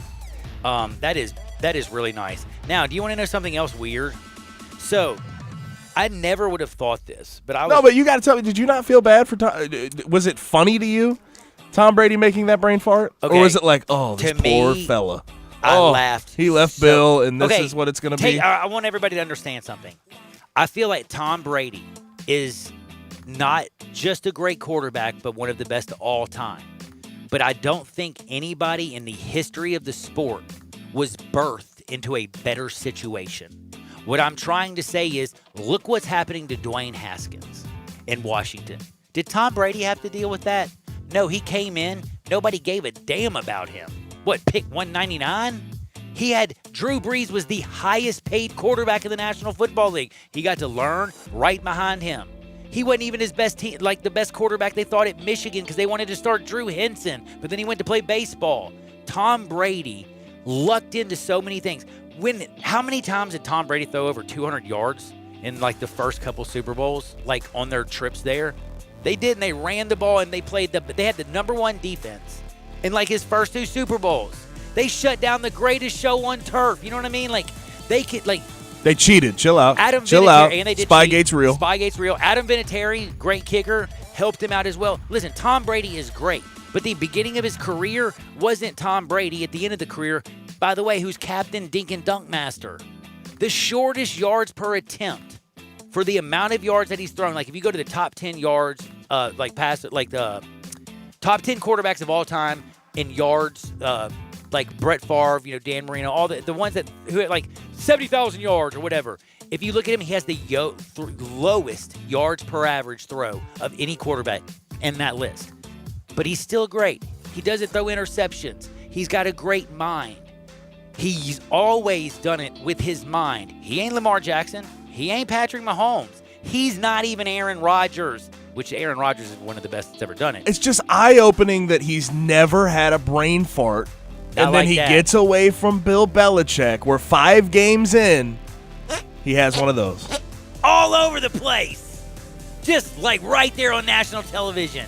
20-19 against the Bears. You just got to get in field goal And then range. visibly shows it. And then visibly starts going, puts the 4 up.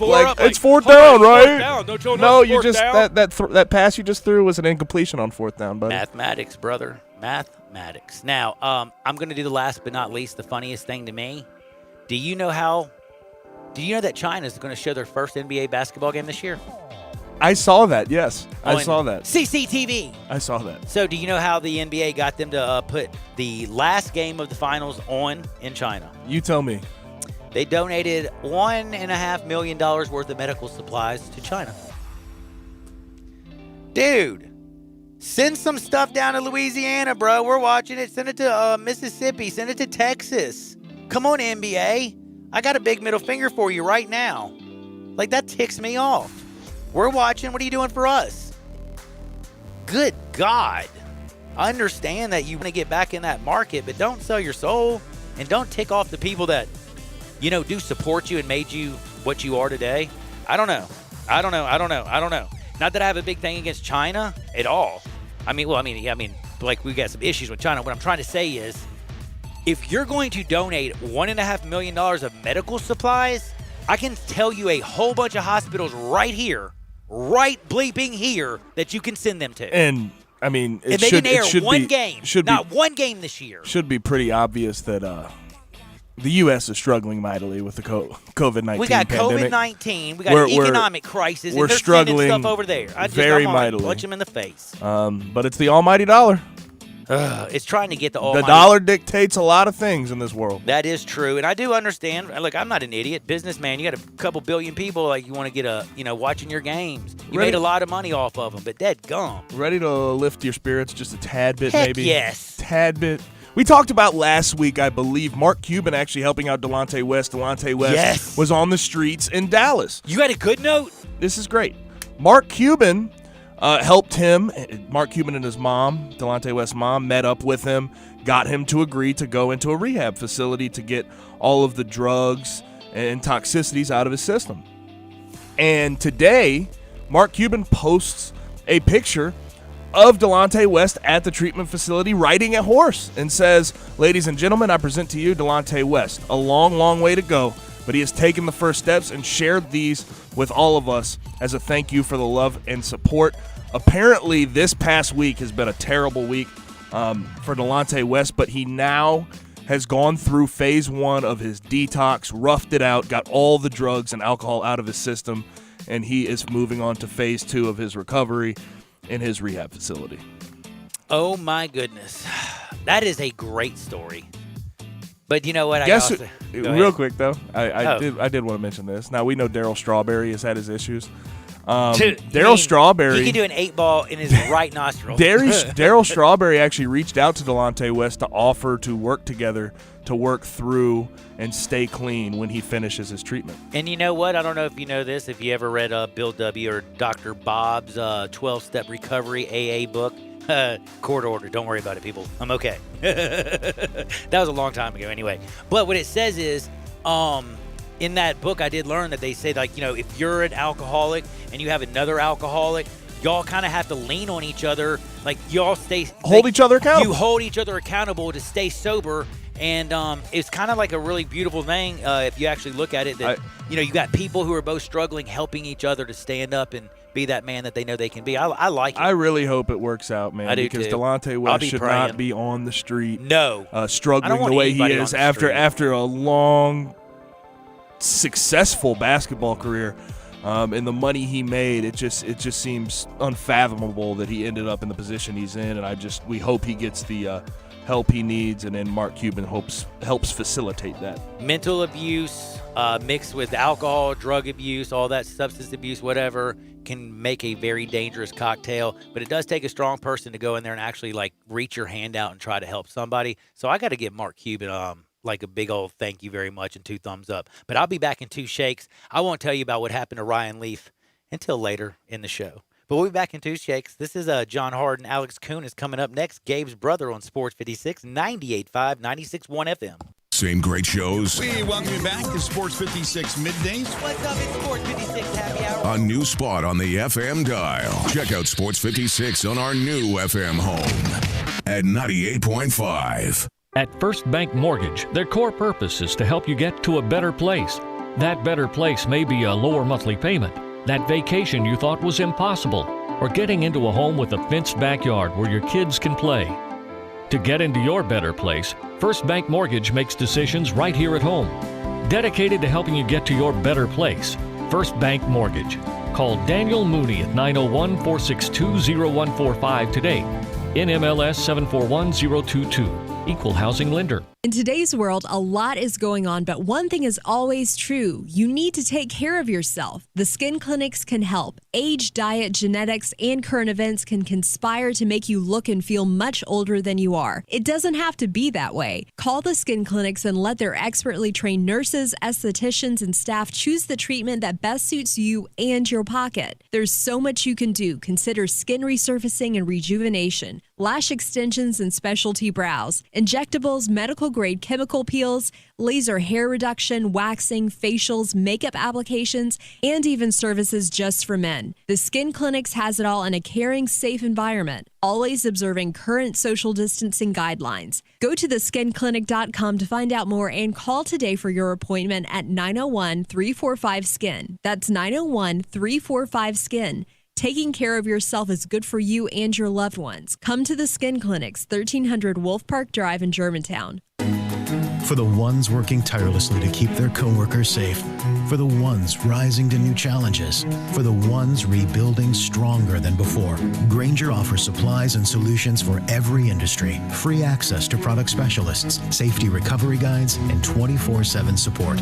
It's part of our commitment to help you adapt and recover in these challenging times.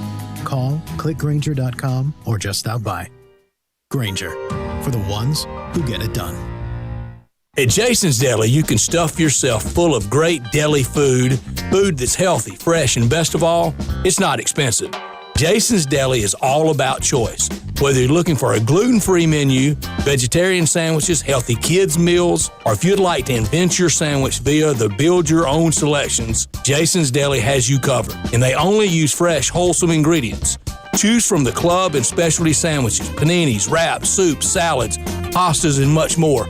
I love the cleanliness in the restaurant, the hospitality, and of course the cost. They have a huge salad bar and great soups, including Southwest chicken chili, fire roasted tortilla, organic vegetable, tomato basil, and many, many more. And if you're planning an event, their catering department is fantastic and can handle any size party. Go check out Jason's Deli's 4 locations.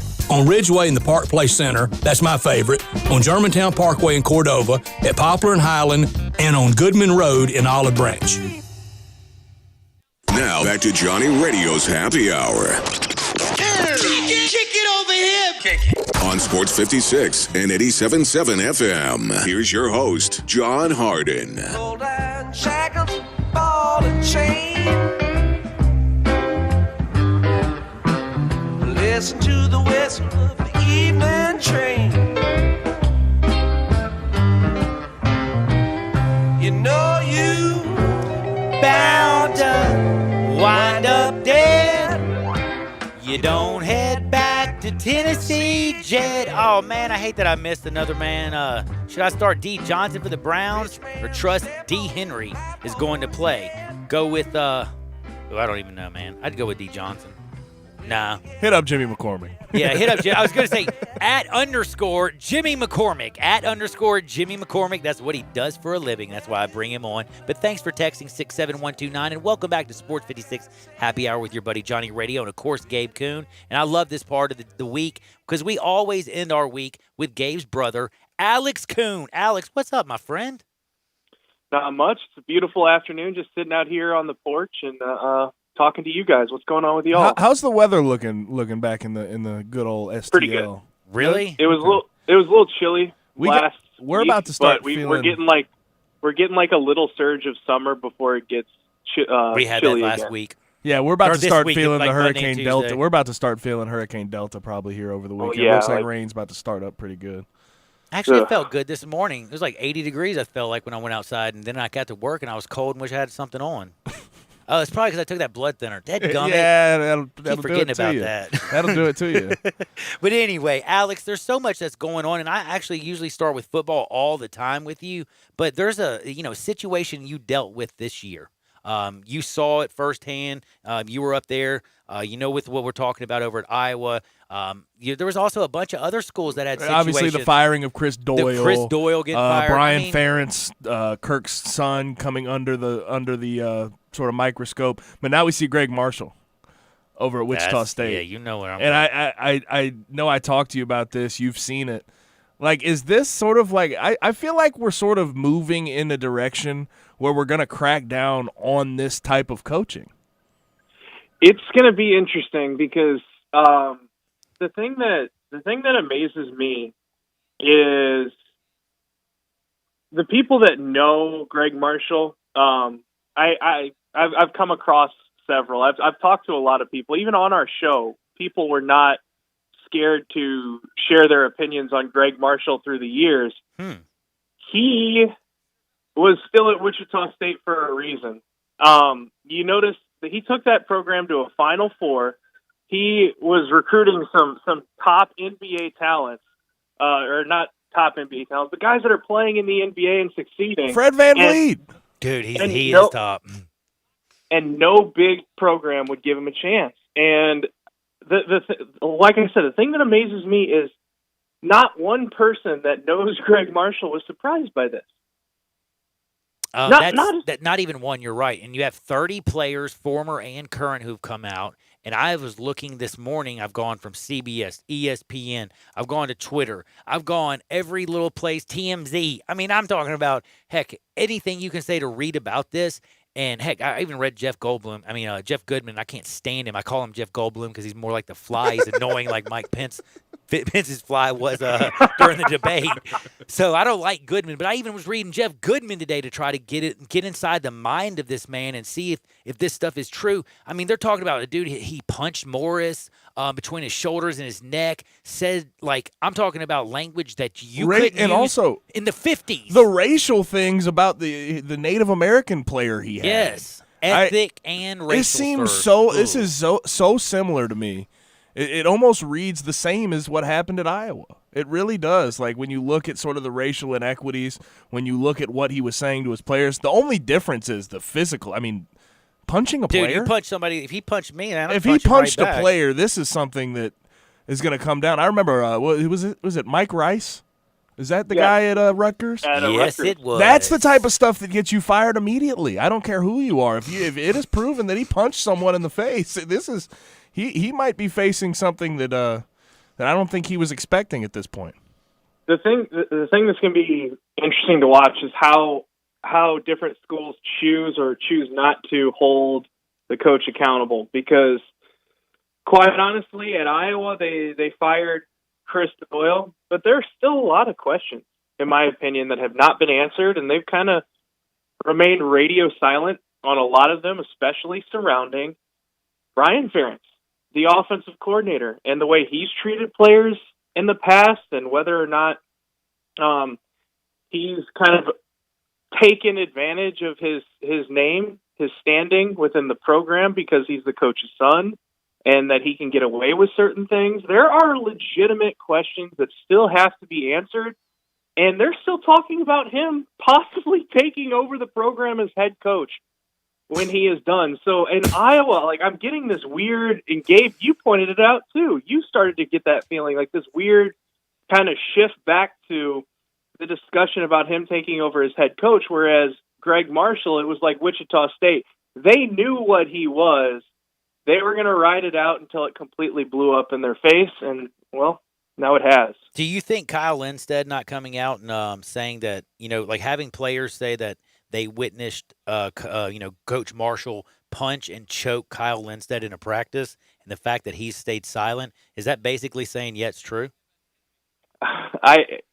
If you have somebody that doesn't come out and say, oh, no, unequivocally, that did not happen, I mean, it kind of points that direction. That's what I thought too. We'll wait for more of the facts come out. But you know what? When in this case, how many players have come out 30. and spoken out so far? 30 players. Okay, 30 players are not lying. And I don't see a whole lot of former players coming out and saying this is just not true, right? I haven't heard one yet. It's either you're very sort of down the middle and not picking a side, or you think that he's been unequivocally wrong. I don't see a lot of people taking up for him in this situation. Besides himself, he had a statement saying, I can see where players think I may be strict and harsh at times, but this is how I've done it, and we've had tremendous success. You know what? That's all true. Guess who also released the information? Guess who actually came out and said something? You just said Fred VanVleet, didn't you?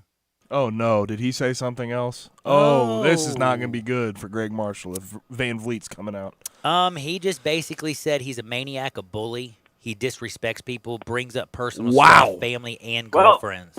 See you, buddy. Well, there you go. See, That's not good. This is exactly what happened at Iowa, where you started off with James Daniels, the offensive lineman for the Chicago Bears. This wasn't some disgruntled former player who transferred out because of playing time or was kicked off the team because of this. No, this is a guy who was drafted in the second round of the NFL draft and is starting in the NFL right now, talking about his former program.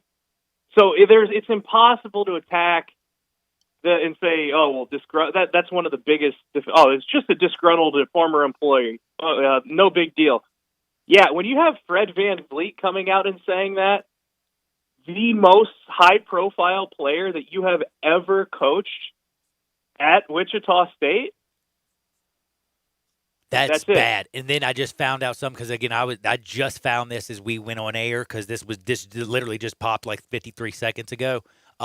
It says also he has now confirmed that he was there. He witnessed Shaq Morris receive a punch from Greg Marshall. He also said he went down to the film room and told Marshall, first off, you go down and apologize to Morris now. And if you don't, we not good. And then Marshall went down and apologized, and he came down and he said, Fred Fleet, we good? We good? We all good right now? Can we just move on? And he says that it was totally unprofessional, and it wasn't even a real apology. So it looks like these accusations have basically been, now you have a second person. I mean, I'm sorry. Look, 30 players come out is big. But when you got one of the best in basketball who comes out and the best from Wichita State come out there and say that, and again, I said Kyle Lindstedt has not come out and said, no, this did not happen to me. Morris said it did happen to him. Now you got Fred Van Vliet, who's the biggest person. Like, I mean, people are going to listen to this. Yeah. Fred Van Vliet says it. There's not much denying it anymore. Nope. It's interesting, too, because this is the big difference between this and the Iowa situation is the blame can't be deferred to anybody else but the head coach. This is Greg Marshall's deal. Mm-hmm. Whereas at Iowa, it was Brian Ferentz, it was Chris Doyle, coach, big masculine guy. Give me that D-ball. Right? This is different. This is completely different. But yeah, I want to transition to something actually going on tonight. Oh yeah, I'm that sorry. I may apologize. end tonight. Let's go to the Lakers. NBA Finals. Do you think it ends tonight? Game 5. Wait, I thought you were going to go with the Yankees and Tampa Bay. I'm just joking. Dude, do you think that if it does end, the Lakers are going to have the 17th title, tying the Celtics with the most, blah, blah, blah. What does this do for LeBron James? Or is this going to be more about maybe celebrating the tragedy from January 26th in Kobe's life? I think all of the above. All of the above? It's one of those things, and you ask, I love it. I love the fact that national sports talk radios, it's all back on LeBron's legacy. It's like every time this comes around, we have every this year. discussion. every single year. year. He's been in 10 finals, a decade's worth of finals. So every time he gets to the finals, we have this very same discussion. But I think for LeBron James, it's huge. We're talking about the greatest of all time. I'm not ready to go there and proclaim him that yet, but 4 titles, 10 finals appearances, still doing it after 16,000 minutes in the NBA, something ridiculous like that. But for the Los Angeles Lakers, I think it is a sort of a culmination, celebrating the life of Kobe Bryant, because they haven't shied away from that this entire run. That's what a lot of this has been about. So I do think that their series ends. I think the Miami Heat will push back, but I just don't quite think that they're well equipped enough to be able to beat this Lakers team. So I want to ask both of you guys this: do you think right now, given what the whole league I think has had to overcome to get to this point, do you think the asterisk talk is even warranted at all? Can I interrupt this? And I can't believe I'm going to say this. You know who actually hit the head on the net? You know, I listened to Scottie Pippen. He said these are nothing but glorified pickup games. You don't have the fans. You don't have the depth perception problem. Again, I've said, hey, man, I've been, you go to shoot a basketball, like in your local YMCA, walk down on the court, like, if you can. No, don't walk on the court, you'll get arrested. But if you're down in, like, the FedEx Forum, the Pyramid, dead gummit. Whoa, FedEx Forum, and then I went Pyramid, I'm losing my mind. But if you try to shoot one of those things, you're airballing like a junt. It's hard. There's depth perception. You can't tell. So I do understand what Scottie Pippen said, but you know what? My man came out, Mark Jackson, and said, no asterisk. These are not pickup games. This is in the middle of a pandemic. You don't get to see your family. You've been gone for so long, and you've got to stay focused on one thing when your mind's wandering 100 different places and you want to be 1,000 different places. So this shouldn't be an asterisk. It should be an exclamation point, and I actually like that. Yeah, it's just a pure form of basketball where, of course, we would love to see fans in the stands. We'd love to see that factor.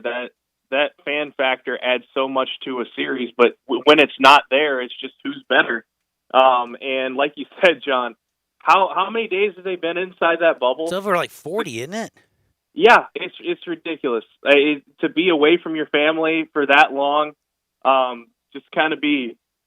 I don't know. I'm sure they have plenty of great accommodations, but being stuck anywhere for that amount of time takes a toll. So I think that the whatever is lost by the fans' interaction with the players and not having fans in the stands, better said, the most mentally tough team has to be able to withstand the fact that you're in that bubble away from everybody for several weeks and a couple of months, in fact. They went in that bubble in August. So I know that like people want the Finals MVP to. A lot of people I've seen on Twitter, at least, sort of think that Anthony Davis, based on what he's been able to do in the regular season leading up to now, they want him to be able to get this Finals MVP. But I went back and I looked at the statistics for this. No, I looked at it. I don't know if it's that hard, John. The assist for me with LeBron and the defense that he's playing. LeBron leads. He leads the Lakers in the series in points, rebounds, and assists. Yeah, it's like hard for me to sit there and say Anthony Davis should have it, though. It's the game-winning shot, and it's not just that. It's not the finals. It's also getting him here to the finals. Like Anthony Davis has been the best all year, and I think that's why people want it. But I look at it. It seems like a pretty clear cut. That is at this moment. Yeah. Now, if Anthony Davis comes out and drops 60 tonight, that may change. But I thought Game 3 may have tipped the Finals MVP away from Anthony Davis, and not saying that he hasn't been fantastic. He was so bad. I mean, yeah. Because it's still being honest. Yeah, he was bad. He was not good in that first half, and they made a comeback in the second half, but it wasn't. They couldn't overcome the hole that they had dug themselves. But that's kind of whenever you are competing with LeBron James for an NBA Finals MVP, you better be flawless. It's a great at all point. times. That's a great point. Benefit of the doubt. It's like Tom Brady with Super Bowl MVP or whatever the case is. If you give them any reason to give it to LeBron James, they will give it to LeBron James. I have to say, it's a default. It's a default. But it's a very tough one. It really is. Right after Game 2 when he hit the game-winning shot, you're thinking this one's going to be AD because of the season and the fact that he was better. But again, he's got 10.2 assists per game. 10.2 assists per game. He's 1 point behind Anthony Davis in scoring. And he's like, 0.4 or something in rebound, or 2.4 in rebounds behind him. I mean, it is so close. But the assist number is like a separation of 7. Yeah, I've been saying this about the NBA for a while, but especially Anthony Davis is a really good example of it. LeBron, but we look at this age of the NBA, we see players we've never seen a player like that before, like Giannis, LeBron, but could you have ever imagined a basketball player quite like Anthony Davis? No. Somebody that big, shooting threes, that athletic, beat you off the dribble, mid-range, skills, post moves, step out to the three. It's 80% from the line. He's ridiculous. It's a cheat code. I mean, if you were making a player on a video game, that's Anthony Davis. Now, the one thing that is interesting, PER rating, he does have a PER rating of 27, where LeBron has, of course, 25. So he has like one of the fourth best. Anthony Davis, LeBron's just a little bit high below him. Man, don't you think this realistically comes down to who plays the best tonight? Well, whoever closes out the series and has the best game in the closeout game. Well, man, it's closed out tonight. I'm just going to tell you right now. They're wearing the Mamba. Yeah. They don't lose in the Mamba uniforms. Yeah, I think that's probably the case. And if it's close, if they're both kind of in that same category, they're probably going to lean towards LeBron. Just my best guess. Man, it's not a bad guess by any means. But by the way, Alex, before I say goodbye, because I know time, you got to go get a couple left-handed cigarettes and tacos. At Alex Kuhn 523, make sure you check him out. He's up, over in Eastern Iowa, right? Yeah. Doing a little ESPN radio with Todd. That's correct. So check him out. We actually have things to talk about again since Big Ten football is coming back. And who does Iowa open the season with? Purdue. Okay. Rondale Moore's back, though. Rondale Moore opted in. Did you see one? No, if you're going to talk Iowa, the news is they're going to play Gonzaga in December. Like, the basketball is getting dope right now. Have you noticed the basketball slate? They're stacking that junk. Yeah. Number 1 against number 5 in Sioux Falls, South Dakota on December 19th. That's supposed to be the same day as the Big Ten football championship game. So could be a big day. That could be a huge day, man. Well, go have a blessed day. It's Friday. Enjoy it. We'll wrap with your show. Give him a follow at Alex Kuhn 523, and always tune in at 2:30 on Friday to listen to my man Alex Kuhn. Be good, brother. All right. Thanks, guys. See you.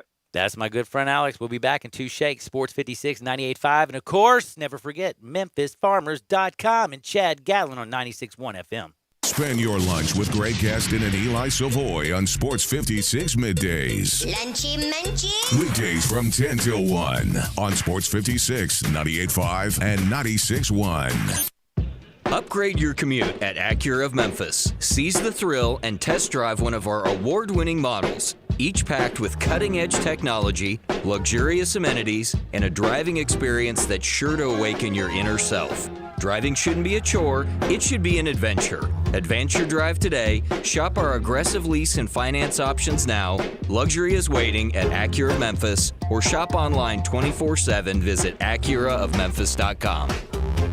I saved big money with the Progressive Home and Auto Bundle, so I finally bought that new set of golf clubs. Watch out, Fairway, here I come. This is not a real testimonial.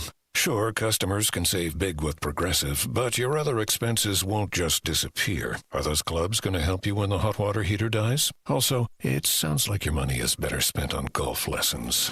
Time to go shoot the course record. No, but maybe time for a reality check. Progressive Casualty Insurance Company and Affiliates. It's back. The Carhartt Crazy Sale at Frontier Western Store in Olive Branch. Visit Frontier this month for huge markdowns on clearance Carhartt items. The latest fall line just launched, and Frontier is fully stocked. We've got jeans, shirts, bib overalls, jackets, coats, gloves, belts, boots, and more. And to make room for the new items, we've discounted a number of short sleeve plaids and t-shirts. Save up to 50%. All Carhartt jeans are now $5 off. This is the last jean sale of the year, so stock up now for yourself or someone else for the upcoming holidays. Christmas will be here before you know it, so you might as well save some cash now on what you know you'll need. All this month, we are including a buy one, get one half price sale on all novelty t-shirts by Simply Southern, Girly Girl, Live Oak, and more. It's the Carhartt Crazy Sale and more. Frontier Western Store, 5880 Goodman Road in Olive Branch. On the web at frontierwesternstore.com. Family owned and operated since 1967.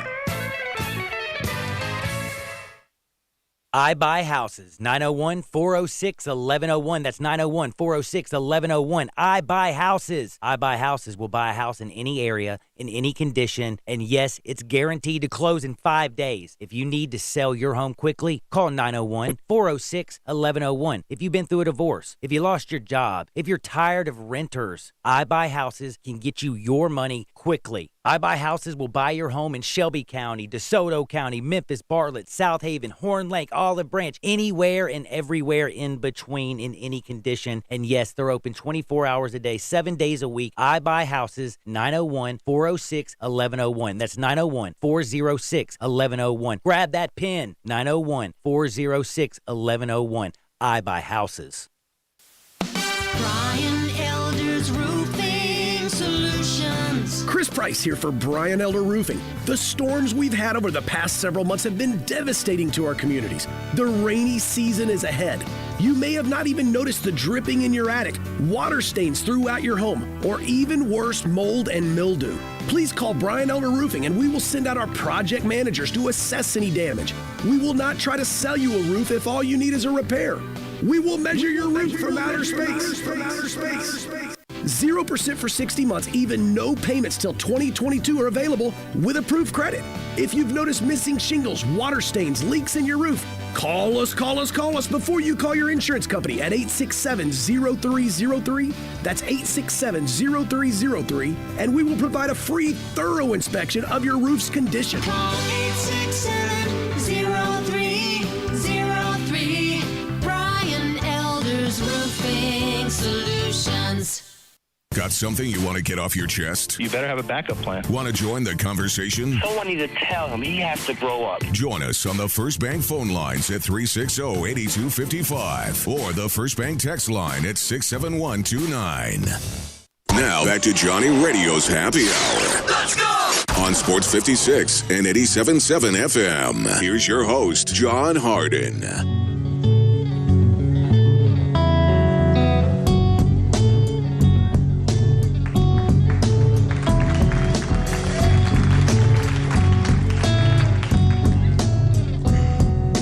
Many a hand has scaled the grand old face of the plateau.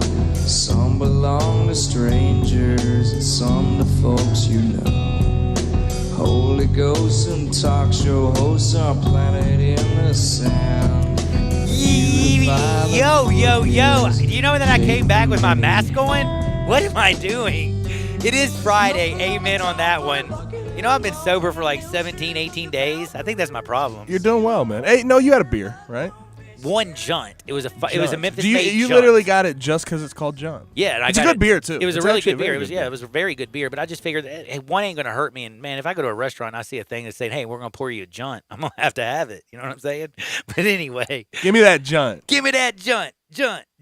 But anyway, I got to tell all of y'all right now for real. This is the coming up next. You got sports time. Wolo and Stats usually. But guess what? Wolo, he's taking a little break. You got Brett and my friend Gabe Kuhn. So they're going to be rocking and firing for the next 3 hours. So make sure you tune in, stay locked and loaded. Don't forget, though, tonight, Yankees and Rays. I know everybody's going to be focusing on the Lakers and stuff, but you got a great pitching matchup. Cole, Glasnow. I'm fired up. And the one thing that is realistically very cool is right now the Yankees are only minus 145.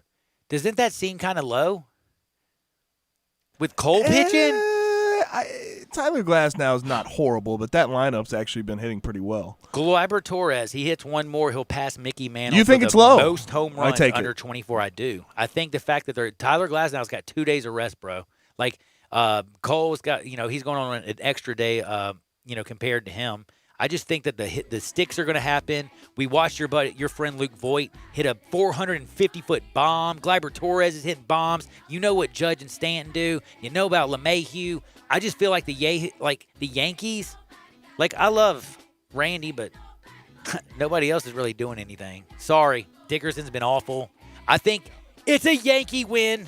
It's a Mamba win. Lakers put up the just celebrate in LA. Can you celebrate in LA tonight? Are they allowed to party? No. Okay. California's still pretty stringent and locked Well, then down. we're going to party here for everybody out in California. And remember, don't miss Ole Miss in Alabama. You can actually catch all the action right here on Sports 56, 98.5, and 96.1. And whatever you do, don't forget Gabe and Stats on Sports Time are coming up next. For him, I'm John. We're going to get out of here. Y'all get out there and make the world a better place. I'll see y'all on the flip side. Peace!